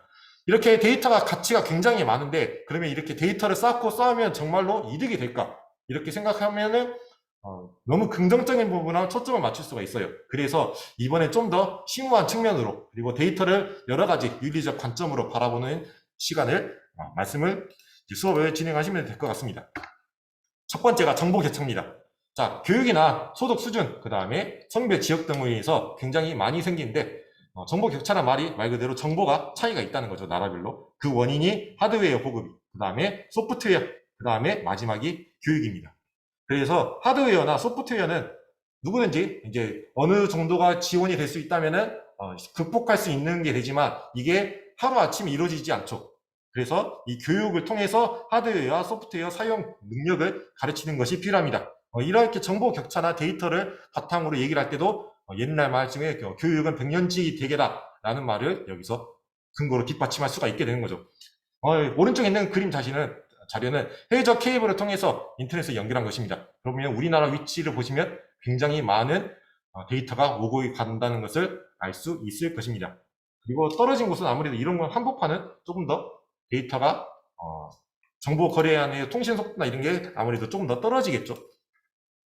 그 다음에 이거는 이제 인터넷을 지역별로 어떻게 인터넷 사용자의 비율을 본 건데, 뭐 아프리카부터 유럽까지, 그 다음에 인구 비율부터 나와 있으니 보시면 뭐 2%, 그 다음에 46%, 그 다음에 미국은 36%, 굉장히 많이 차이가 있다는 것을 알 수가 있겠죠. 그리고 개발도상국에서는 점차적으로 이렇게 정보 격차를 해소하기 위해서 인터넷 보급을 늘리고 있다, 이렇게 받아들이시면 될 것 같습니다. 자, 그 다음에 데이터 윤리에서 인공지능 편향성을 생각해 볼 수 있습니다. 이것은 문장이 좀 긴데요. 데이터 객관성과 공정성, 이거 두 가지만 보시면 될 것 같아요. 그래서 데이터가 습득되는 과정에서 주관적인 개입이 최대한 없어야겠죠. 사람이 들어가게 되면 예측을 하는 게 사람의 역할이기 때문에 주관적일 수밖에 없다고 앞서 말씀을 드렸습니다. 그래서 데이터 자체는 객관적일 수 있지만 이를 활용하는 사람의 역량에 따라서 공정한지를 따져볼 수가 있게 되는 거죠. 그래서 데이터나 인공지능을 항상 얘기를 할 때 이렇게 객관성과 공정성을 항상 이제 비판적인 사고로 다시 되돌아보는 습관이 필요합니다. 이건 정보교차 다시 넘어갈게요. 자, 그 다음에 빅데이터는 강요라는 말이 있어요. 자, 빅데이터를 어떻게 확장을 하고 있냐? 바로 부피가 커지고, 그 다음에 속도도 굉장히 빠른 속도로 불어나고 있습니다. 그리고 다양성도 생기고 있는데, 이거는 부피하고 속도, 다양성의 데이터의 확장 형태인데, 빅데이터는 여기서 부피하고 속도만을 강조합니다. 쉽게 말씀드리자면 다양성, 즉 소수의 의견은 무시가 된다, 또는 소수의 데이터 자체가 무시가 될 수가 있다는 것이죠. 그래서 사람들과 얘기를 나눌 때에도 소수의 민주적인 절차에서 다수의 의견만큼 소수의 의견도 필요하다라고 얘기할 수 있지만, 이것을 데이터의 관점에서도 바라볼 수 있을 것입니다. 그 다음에 데이터를 제공하는 사람들과 데이터를 수집하는 사람들의 마찰이 일어날 수 있을 거예요. 꼭 데이터를 제공해야 될 필요가 있을 겁니다. 이런 질문을 생각해 보실 수 있을 거예요. 그리고 이런 화면 한 번쯤은 다 보셨을 거라고 생각합니다. 자, 앱을 사용하는 동안 한 번 허용 안 함. 선생님들은 어떤 것을 사용하실지 궁금합니다. 네, 저 같은 경우는 모르겠어요. 저는 이제 한 번 허용은 저로 많이 씁니다. 앱을 사용한다고 허용은 약간 좀 느낌이 그렇더라고요. 그래서 또 이렇게 이제 위치에 액세스하는 거, 접속하는 거, 이런 것도 생각해 볼 수 있고, 그 다음에 이제 의료와 관련된 분야에서는 이제 사람들이 어떤 몸이 이제 불편해지기 시작하면 그 몸을 불편해지고 좀 더 건강하게 치료할 수 있도록 치료를 하게 되겠죠. 그 치료의 효율성을 높이게 하려면 여러 가지 치료 데이터가 필요하게 됩니다. 하지만 환자 입장에서는 그 자신의 정보를 병원 측에 내야 되는 그런 상황이 오게 되는 것이죠. 이것이 과연 항상 바람직하냐라고 생각할 수가 있을 것입니다. 그 다음에 이거는 code.org라는 사이트에서 인공지능 교육을 얘기할 때 많이 나오는 거예요. 이제 바다 환경을 위한 AI인데, 이것도 아마 한두 번씩은 어디서 보셨거나 접해보셨을 거라고 생각이 드는데요. 저도 안 들어가 본 지 좀 오래됐습니다. 근데 잠시만요. 여기를 제가 연결해서 주소를 보내드리도록 하겠습니다.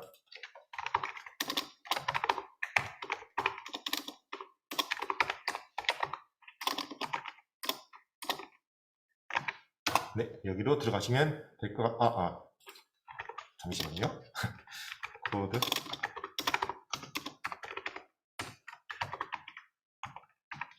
이쪽으로 접속하시면 될 것입니다. 저도 한번 접속해서 같이 말씀을 나눠보도록 하겠습니다. 자, 이렇게 들어가시면은 언어 선택은 일단 한국어로 해볼게요. 언어 선택은 한국어로 하고, 자, 바다 환경을 위한 AI, 자, 인공지능이 바다 환경에도 활용이 될 수 있다라는 것을 얘기하는데, 여기서 접속하기 전에 선생님들께서는 먼저 아래쪽에 이걸 보시면 됩니다.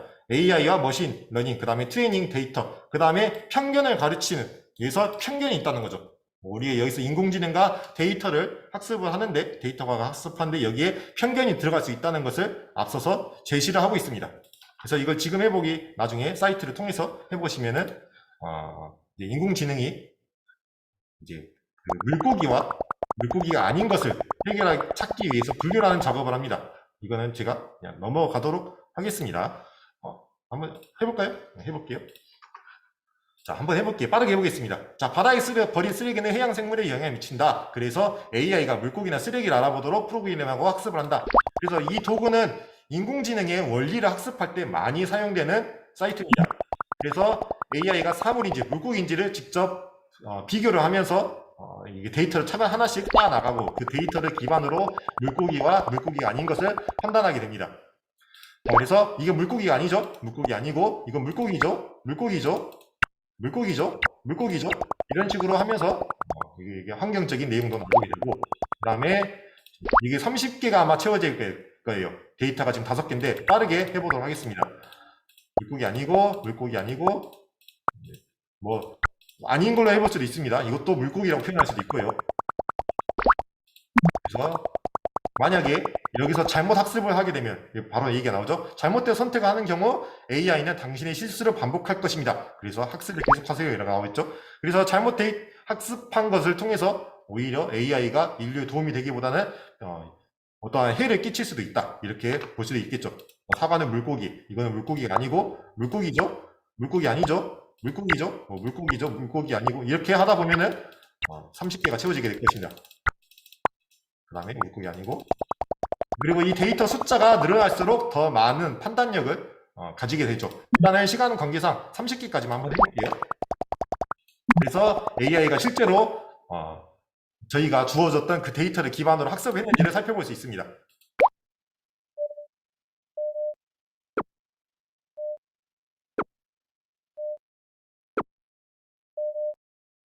이게 통과돼버렸죠. 물고기라고 적기 때문에.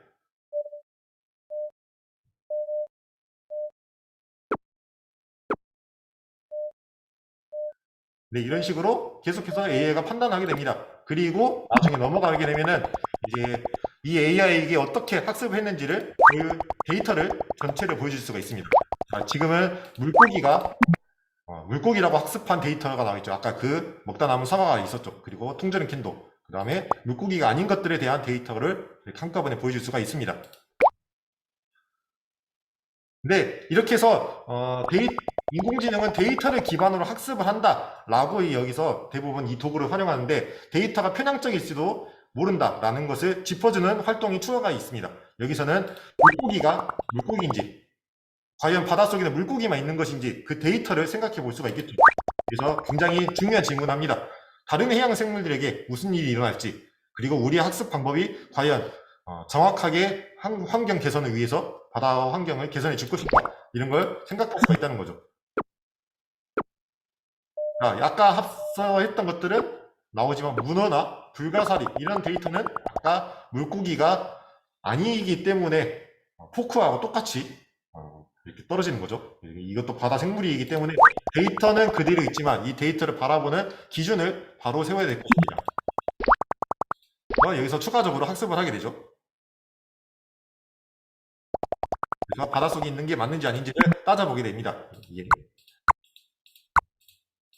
이제 물고기 바닷속에 있는 것과 아닌 거를 이제 새로운 기준을 짜면서 데이터가 새롭게 기준을 설정하게 되는 것이죠.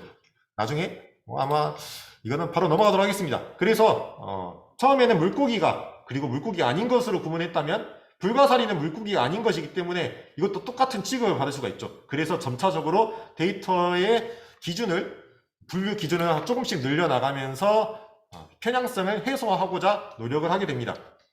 자, 그 다음에 이제 이렇게 데이터 편향성이 아니라 좀 더 물리적인 데이터가 약간 소프트웨어 쪽에 치중해 있다면 그 물리 현실 세계에서 우리가 데이터를 바라볼 생각도 해볼 수 있습니다. 자, 넷플릭스를 요즘 많이 보고 있죠. 이때 넷플릭스에서 오늘 많이 봤다면 데이터가 몇 기가바이트를 사용했을까라는 질문을 학생들과 얘기를 할 수 있습니다. 뭐 넷플릭스가 아니면 유튜브도 되겠죠.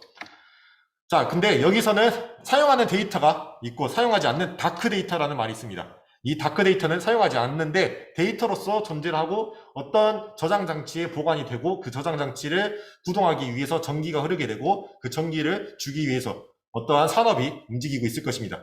자, 그래서 이 사용하지 않는 다크 데이터로 인해서 환경이 오염될 수 있다. 이런 측면도 우리가 데이터의 관점에서 짚어볼 수 있는 것이 되겠죠. 특히 요즘에는 사물 인터넷이 굉장히 많이 발달하기 때문에 이로 인해서 발생하는 다크 데이터가 굉장히 많이 증가하고 있다고 합니다.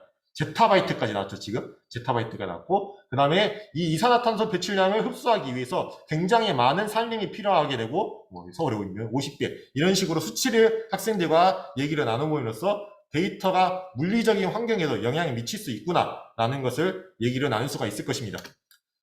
그래서 데이터를 보관하는 곳으로 다시 초점을 맞춰서 보면 데이터 센터라는 곳에 우리가 데이터를 보관하게 되죠. 여기는 거의 24시간 내내 데이터를 보관하게 되고 데이터를 보관하기 위한 저장 장치를 구동하게 되면 열이 발생하죠. 그래서 냉각 장비가 필요하게 되고 그 냉각 장비를 가동하기 위해서 또 전기가 소모됩니다.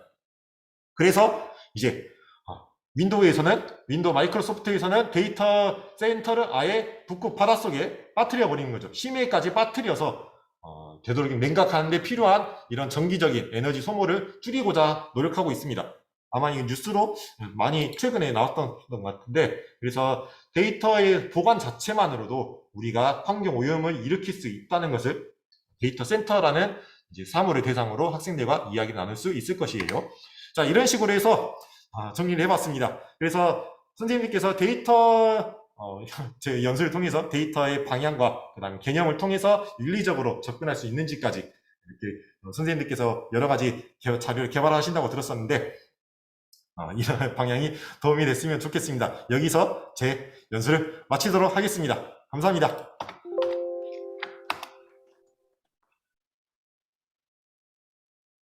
네, 그럼 바로 지은 선생님 강의로 넘어가도 될까요?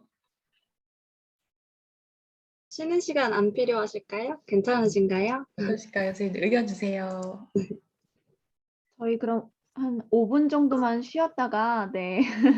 네, 알겠습니다. 네, 감사합니다. 53분에 이지은 선생님께서 세 번째 마지막 강의 부탁드리겠습니다. 네. 네.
안녕하세요, 선생님들.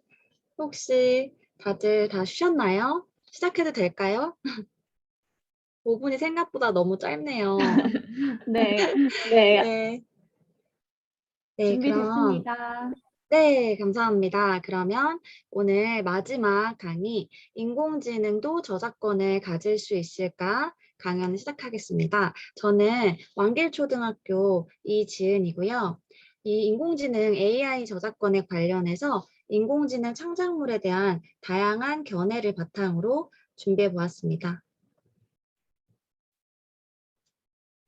현재 4차 산업혁명 시대에 인공지능이 다양한 분야에서 활용되고 있는데요.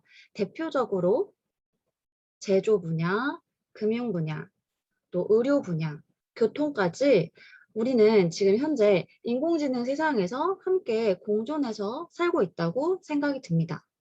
그런데 인공지능이 넘볼 수 없다고 생각한 분야가 있습니다. 무엇일까요? 인공지능이 이 분야는 못할 것 같다라고 했던 분야는 바로 예술 영역이었습니다. 그런데 최근에 전 한 영상을 보고 깜짝 놀랐어요. 이 영상을 함께 보실까요?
네, 저는 이 영상을 보고 정말 깜짝 놀랐는데요. 이 영상은 사람과 인공지능이 서로 대결을 펼치듯이 연주를 하는 영상이었습니다.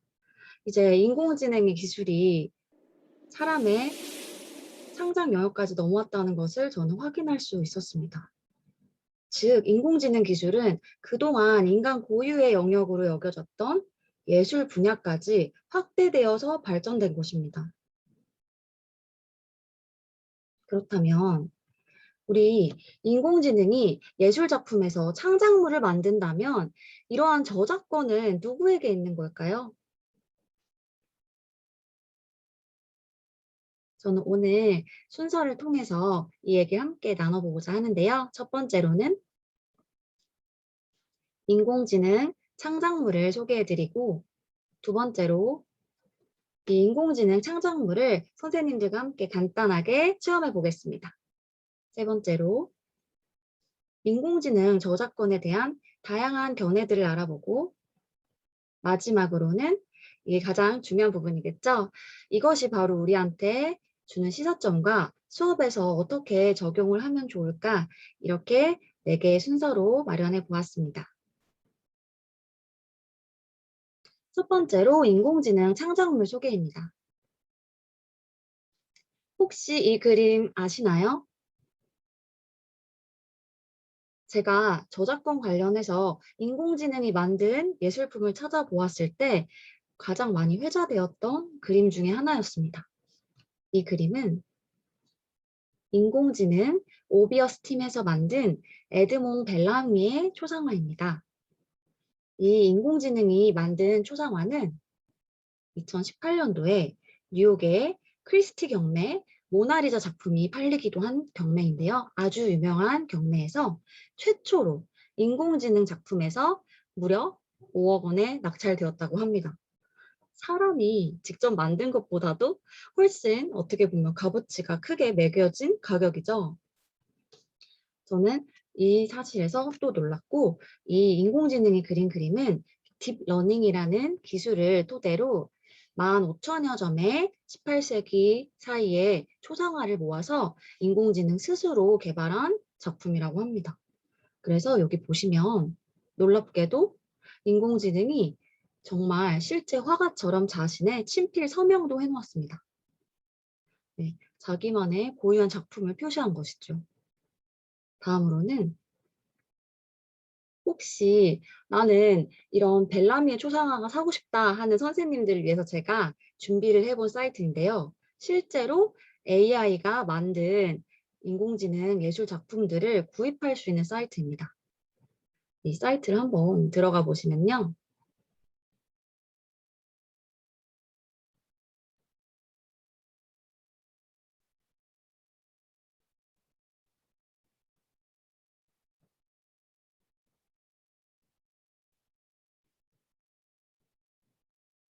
이렇게 화면이 뜨는데요. 이 화면 속에 보시면 영어로 이렇게 쭉 써 있죠? 근데 요즘엔 참 번역 기능이 잘 돼 있더라고요. 한국어로 번역을 해보겠습니다. 여기 보시면 인공지능이 만든 예술, 눈과 마음을 사로잡는 예술, 베스트셀러 컬렉션 하셔서요. 눌러보시면 직접 이 작품들을 감상하실 수 있습니다. 만약에 내가 이런 입체파적인 인공지능이 그린 작품을 사고 싶다 하시면 이렇게 많은 작품들을 실제로 보시고 장바구니에 넣으시면 구입까지 가능한 사이트입니다. 저는 굉장히 이게 신기했습니다. 네. 그래서 선생님들께서도 학생들과 이 저작권 얘기를 하시면서 실제로 이렇게 구입까지 가능한 같이 체험을 해보시면 참 좋을 것 같습니다. 지금 $159 정도 되네요. 꽤 비싼 것 같습니다. 네. 그리고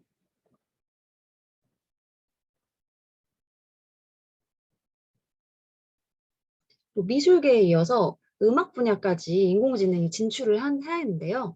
소녀시대의 동생 태연의 동생 하연이 있다고 하는데 혹시 이분 아시나요? 저도 얼굴을 한번 본 것 같은데 이 하연이라는 가수가 데뷔를 얼마 전에 하였는데요. 이 데뷔곡을 만든 작곡가가 바로 AI라고 합니다. 그래서 이 노래를 제가 잠시 들려드릴게요. 밝은 조명도 어두워 보여서 어쩌면 내 말의 의미를 영원히 모를 수도 있어. 가끔 love is blind.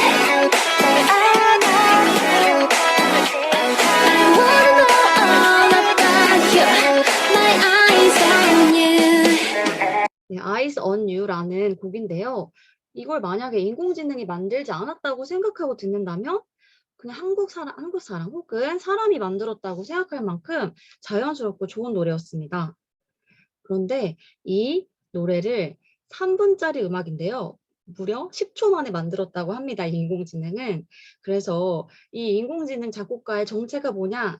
바로 이봄이라는 인공지능 작곡가였습니다.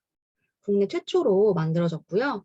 바로 왼쪽 사진에 보시면 지스트의 광주과학기술원에 계신 교수님께서 직접 딥러닝과 머신러닝 기술을 사용하셔서 만든 AI 작곡가라고 하십니다.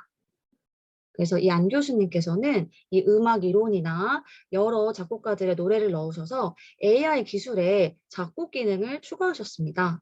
그리고 이 노래들을 심지어는 유튜브 채널에서 뮤지아라는 채널 구독을 하시면 무료로 들으실 수도 있습니다. 그래서 궁금하시면 이 뮤지아에 들어가시면 이 이봄이라는 AI가 만든 노래들을 들으실 수 있는데요. 제가 가서 직접 들어보니까 정말 꽤나 좋더라고요. 인공지능이 만들었다고 상상하기 힘들 만큼 좋아서 또 놀랐습니다. 그리고 이 예술 분야에서 또 빼놓을 수 없는 문학 영역까지 AI가 확대되고 있는데요. KT에서는 인공지능 소설 공모전을 열기도 했습니다. 공모전이 열릴 만큼 이제 문학 기술에서도 AI가 알고리즘을 사용하여서 이렇게 실제적으로 사람과 비슷하게 소설을 창작할 수 있는 시대가 온 것이죠. 그리고 보시면 요 최우수상한테는 상금이 3천만 원이나 되는 꽤나 큰 공모전 같습니다. 그리고 이건 가장 최근 소식인데요. 정말 AI가 만든 소설책이 출간이 되었다고 합니다. 8월 달 출간된 책인데요. 지금부터의 세계라는 AI 소설가가 쓴 소설입니다. 혹시 궁금하시면 직접 구입하셔서 읽어보는 것도 좋을 것 같습니다. 이처럼 우리는 다양한 인공지능 창작물을 보았는데요. 보기만 하면 또 아쉽죠? 그래서 제가 창작물을 같이 체험해 보실 수 있는 사이트들을 소개해 드리겠습니다. 첫 번째로 아까 저희 첫 번째 제가 영상에서 보여드렸듯이 가야금이나 리듬을 AI와 협업을 했잖아요. 제가 그런 사이트를 하나 소개해 드리려고 합니다. 이 사이트의 이름은 AI 듀엣이라는 사이트입니다.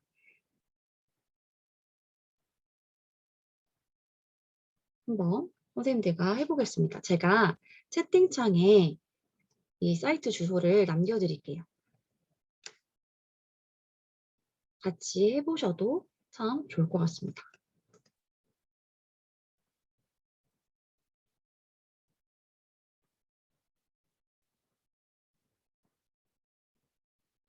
사이트에 들어가시면 플레이라는 버튼을 눌러보시면 피아노 건반이 뜹니다. 원리는 굉장히 간단합니다. 제가 이 피아노 건반을 누르면 파란색이 제가 누르는 거고요. 이 노란색이 AI가 제가 누르는 건반에 맞춰서 같이 연주를 협업하는 겁니다.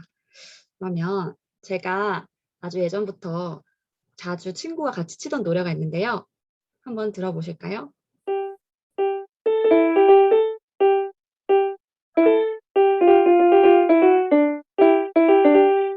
제가 꾹 누르면 AI도 저를 따라서 길게도 눌렀다가 저와 지금 호흡을 맞추는 것을 아실 수 있습니다. 이렇게 AI와 같이 음악을 만들어 볼 수 있는 사이트를 공유해 드렸습니다. 그리고 또 다음으로는 이 사이트는 선생님들께서 아실 것 같은데 구글 두들바흐라는 사이트입니다.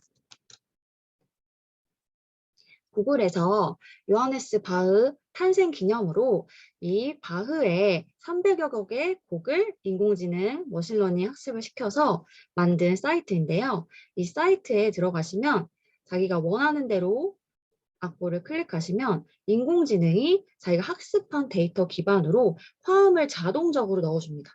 근데 꽤나 그럴듯하게 넣어주더라고요. 그래서 학생들과 함께 음악 시간에 작곡을 하거나 화음 연습을 하실 때 참 도움이 될 것 같습니다. 이것도 제가 사이트를 공유해 드리겠습니다.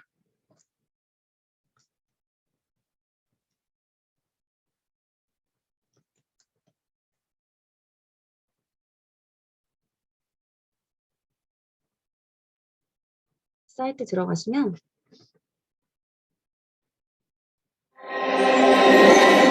이렇게 화면이 뜨고요. 소개는 건너뛰겠습니다. 함께 인공지능과 화음을 넣어보겠습니다. 화음을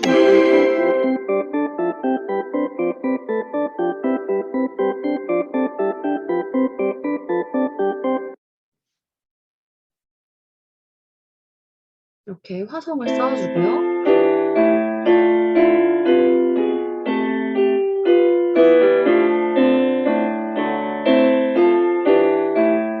제가 아까 대충 클릭한 거에 비해서 너무 퀄리티가 좋은 노래가 나왔습니다. 이 미디를 다운받으시면 다른 학생들과 공유도 가능하고 저장도 가능합니다. 이렇게 음악을 만드는 사이트를 2가지 안내해 드렸습니다. 다음으로는 또 다른 사이트를 안내해 드리겠습니다.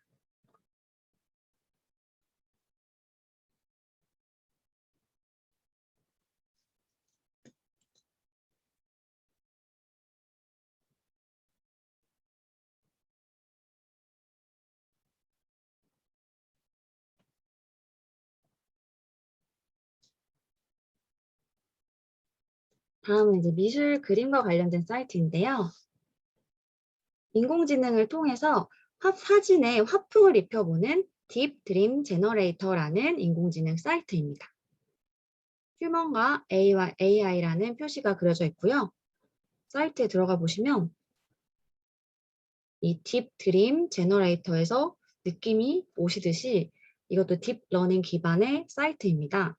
그래서 다양한 화풍을 AI에게 학습을 시켜서 사용자가 자신이 원하는 자신의 사진을 올려놓고 원하는 화풍을 AI에게 주입을 시키면 AI가 이 2가지를 합성시켜서 멋진 작품으로 만들어주는 사이트입니다.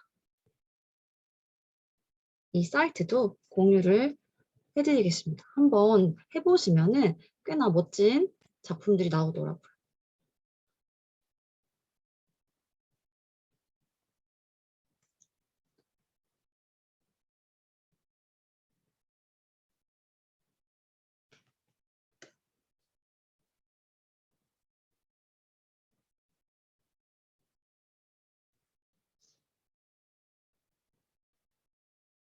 사이트에 들어가시면 이렇게 화풍이랑 그림들이 보이시는데요. 저는 미리 로그인을 해놓은 상태고요. 구글 계정만 있으면 간단하게 가입이 가능합니다. 제너레이트 버튼을 누르시면 내가 원하는 이미지를 선택을 하고 저는 고양이를 한 마리 키우고 있어서 고양이를 해보겠습니다. 또 밑에 보시면 다양한 화풍들이 있는데요. 선생님들은 어떤 화풍을 좋아하시나요? 저는 호랑이를 한번 해보겠습니다. 호랑이를 눌러주시고 이 2가지를 생성해 주시면 2가지가 합쳐져서 새로운 예술 작품이 하나 탄생합니다. 그리고 이 2가지를 합쳐서 새로운 미술 작품을 하나 만드는데 사람이 실제로 직접 그리려면 굉장히 시간이 오래 걸리잖아요. 그런데 이 AI 사이트에서는 불과 한 1분 정도면 작품이 하나 완성되더라고요.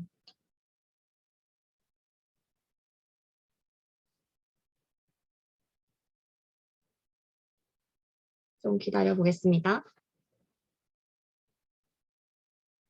어떤 작품이 나올지 더더욱 궁금하네요. 호랑이랑 고양이를 합성시키면 어떨지.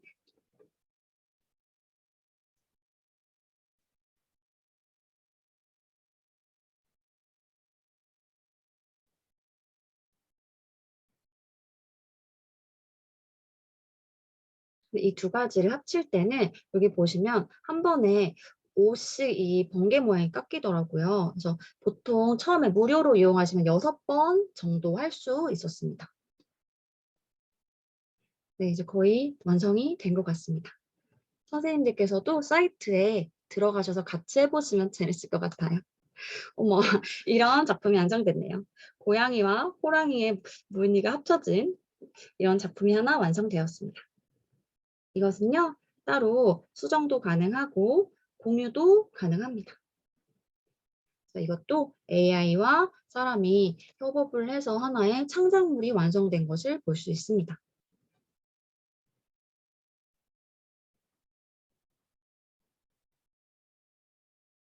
다음으로 안내해드릴 것은 사이트가 아니고 하나의 앱인데요. 이 앱은 요즘에 학생들이나 다양한 분들께도 꽤나 인기라고 합니다. 혹시 보일라라는 앱 아시나요?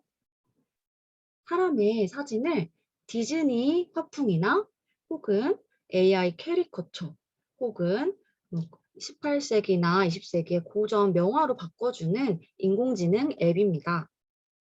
이건 간단히 핸드폰으로 무료로 다운을 받으실 수 있습니다. 다운을 받으셔서 넣고 싶은 사람의 얼굴을 넣으면 제 얼굴을 쑥스럽지만 넣어보았는데요. 이렇게 디즈니스럽게 얼굴이 바뀌었죠. 디즈니를 좋아하는 학생들이나 선생님들께서 직접 해보시면 굉장히 재밌습니다. 조금씩 얼굴이 다른 이유는 이거는 뷰티 모드, 베이비 모드, 애기처럼 생긴 디즈니, 다양한 좀 변화도 줄 수 있더라고요. 이런 보일라 앱도 인공지능 편집 기술을 이용해서 이미지를 인식하고 또 사람의 사진을 하나의 그림 화풍으로 만들어주는 재미있는 앱입니다. 학생들과 함께 해보시면 참 재밌을 것 같아요. 이렇게 저작권, 인공지능 창작물을 같이 함께 해보았고요. 이번에는 그렇다면은 인공지능 저작권에 대한 다양한 견해들은 어떤 것들이 있는지 함께 살펴보시겠습니다. 가장 중요한 저작권의 용어에 대해 아시면 도움이 될 것 같아서 준비해보았습니다. 빈칸에 공통적으로 들어가는 말이 있는데 혹시 아실까요? 선생님들은 바로 아실 것 같은데 바로 이 네모에 공통적으로 들어갈 것은 사람입니다. 저도 저작권에 관련해서 공부를 하다 보니 이 저작권이라는 것이 오직 사람에게만 통용된다는 것을 알고 꽤나 놀랐습니다.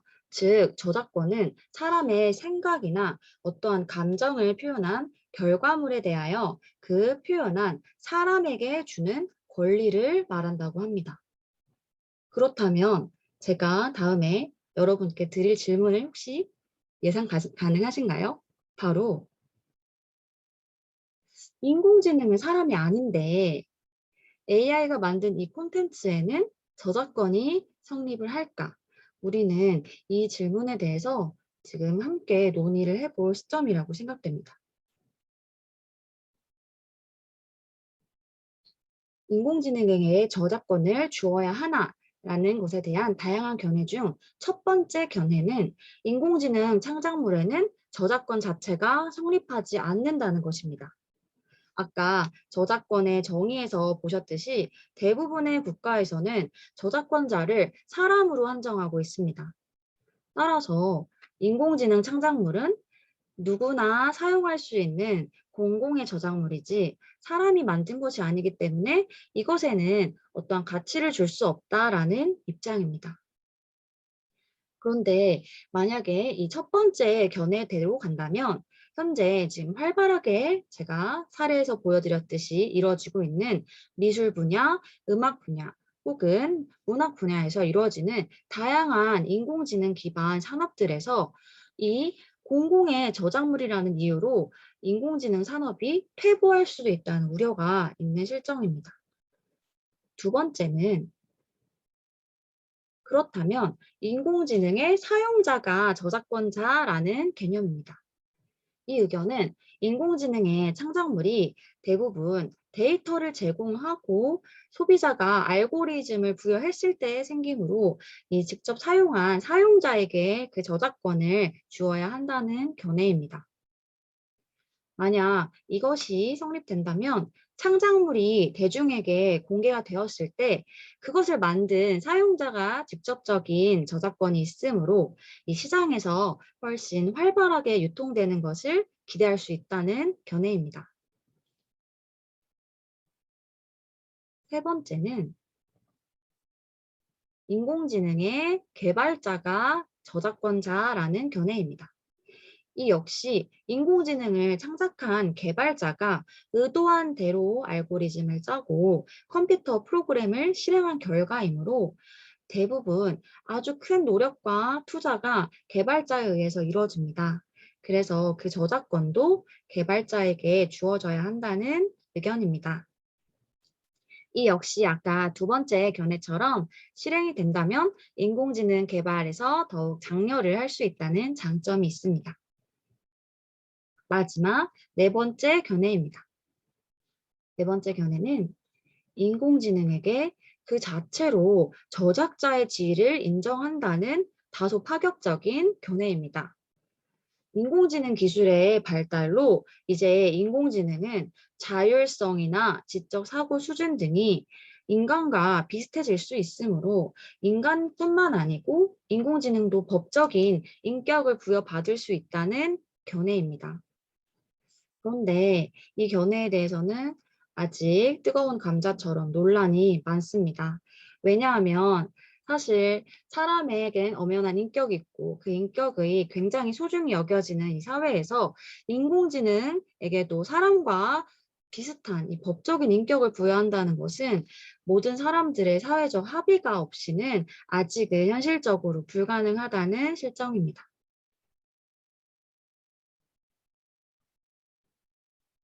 그러나 우리나라보다 앞서 유럽이나 일본의 경우에서는 놀랍게도 이미 인공지능을 하나의 저작자로 인정을 하고 있고 동시에 이제 그 저작물에 대해서도 인공지능의 저작권 역시 인정을 해야 한다는 그 논의가 활발하게 진행 중이라고 합니다.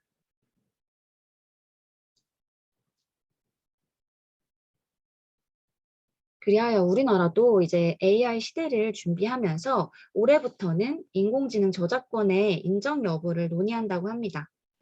2023년에는 관련된 법 개정도 검토한다고 하니 일본이나 유럽처럼 색다른 혹은 이미 이루어지고 있던 AI 저작권에 대한 어떠한 법안이 나올 것 같습니다. 마지막으로 그렇다면 AI 저작권이 우리에게 주는 시사점은 무엇이고 이를 어떻게 수업에 적용할지 말씀드리겠습니다. 시사점은 다음과 같습니다. 현재 대부분의 나라에서 저작권법이 자동화된 기계 혹은 딥러닝 기반 인공지능 등장 이전에 만들어졌다는 것을 우리는 알 수 있습니다. 그러므로 인공지능 시대에 현재 저작권법은 창작물을 스스로 만들 수 있는 인공지능 기술에게는 적합하지 않다는 실정입니다. 우리는 이제 새로운 인공지능 저작권 법 개정이 필요합니다. 이를 학생들과 수업에 적용해 보자면 저는 첫 번째로 찬반 토론을 해보는 것을 추천드립니다. 다양한 견해에서 보셨듯이 아직 AI 창작 성과물이 보호를 해야 되는지 아닌지에 대한 찬반 의견이 나뉘고 있는 시점입니다. 찬성 의견을 보시면 인공지능이 사회적 효용과 문화 발전에 기여하므로 그 창작물은 저작권으로 보호되어야 된다는 의견, 또 인간의 창작 활동을 도와준다는 입장도 있습니다. 예를 들면 어떤 학생들은 미술을 그리는 걸 굉장히 어려워하거나 음악을 어려워하는 친구들이 있는데 이런 친구들에게 인공지능 기반의 창작 기술이 오히려 활동을 도와주고 어려움을 해소시켜준다는 장점도 있으므로 이것을 보호해야 된다는 찬성 의견이 있고요. 반대 의견을 보시자면 이러한 인공지능 저작물에 대해서 자연인, 즉 사람이 만든 것이 아니므로 아직 이것을 저작권으로 보호하기 대상이 아니라는 의견이 있습니다. 또 인공지능은 아까 제가 태연 동생 하연이 만든 곡도 10초 만에 제작된 것처럼 매우 빠르게 대량의 창작과 발명을 마치 공장에서 찍어내듯이 할 수 있다는 장점이 있습니다. 근데 이게 단점이 될 수도 있는 게 예술에서 창작성이나 이 희소성 부분에 있어서는 이 AI가 만든 것이 과연 그만한 가치가 있나라는 점을 우리가 생각해 볼 수 있는 것도 있습니다. 또 이 AI가 계속적으로 확대되면 인간이 나중에는 잠재적으로 AI에 의해서 침해를 당할 수도 있다. 인권에 관련된 이 부분에 대해서도 우리가 생각해 볼 수 있는 부분입니다. 두 번째로 수업에 적용해 볼 내용은 그렇다면 이제 2023년에 AI 저작권 법도 개정이 되는 이 시점에서 학생들이 나만의 AI 저작권 법안을 만든다면 어떤 법안을 만들 수 있을지 생각해 보면 좋을 것 같습니다. 아까 다양한 견해 4가지를 보여드렸는데요. 이 견해를 학생들과 함께 생각해 보시면서 가장 공감이 되는 부분을 써도 되고 이 4가지 의견 이외에 또 학생들이 새로운 더 기발한 아이디어가 있으면 그 아이디어를 바탕으로 자신이 AI 저작권 법안을 만드는 사람이 되어서 직접 만들어 보는 것도 큰 의미가 있을 것 같습니다. 네, 저는 지금까지 인공지능 윤리 부분에서 AI 저작권 수업을 하였습니다. 감사합니다.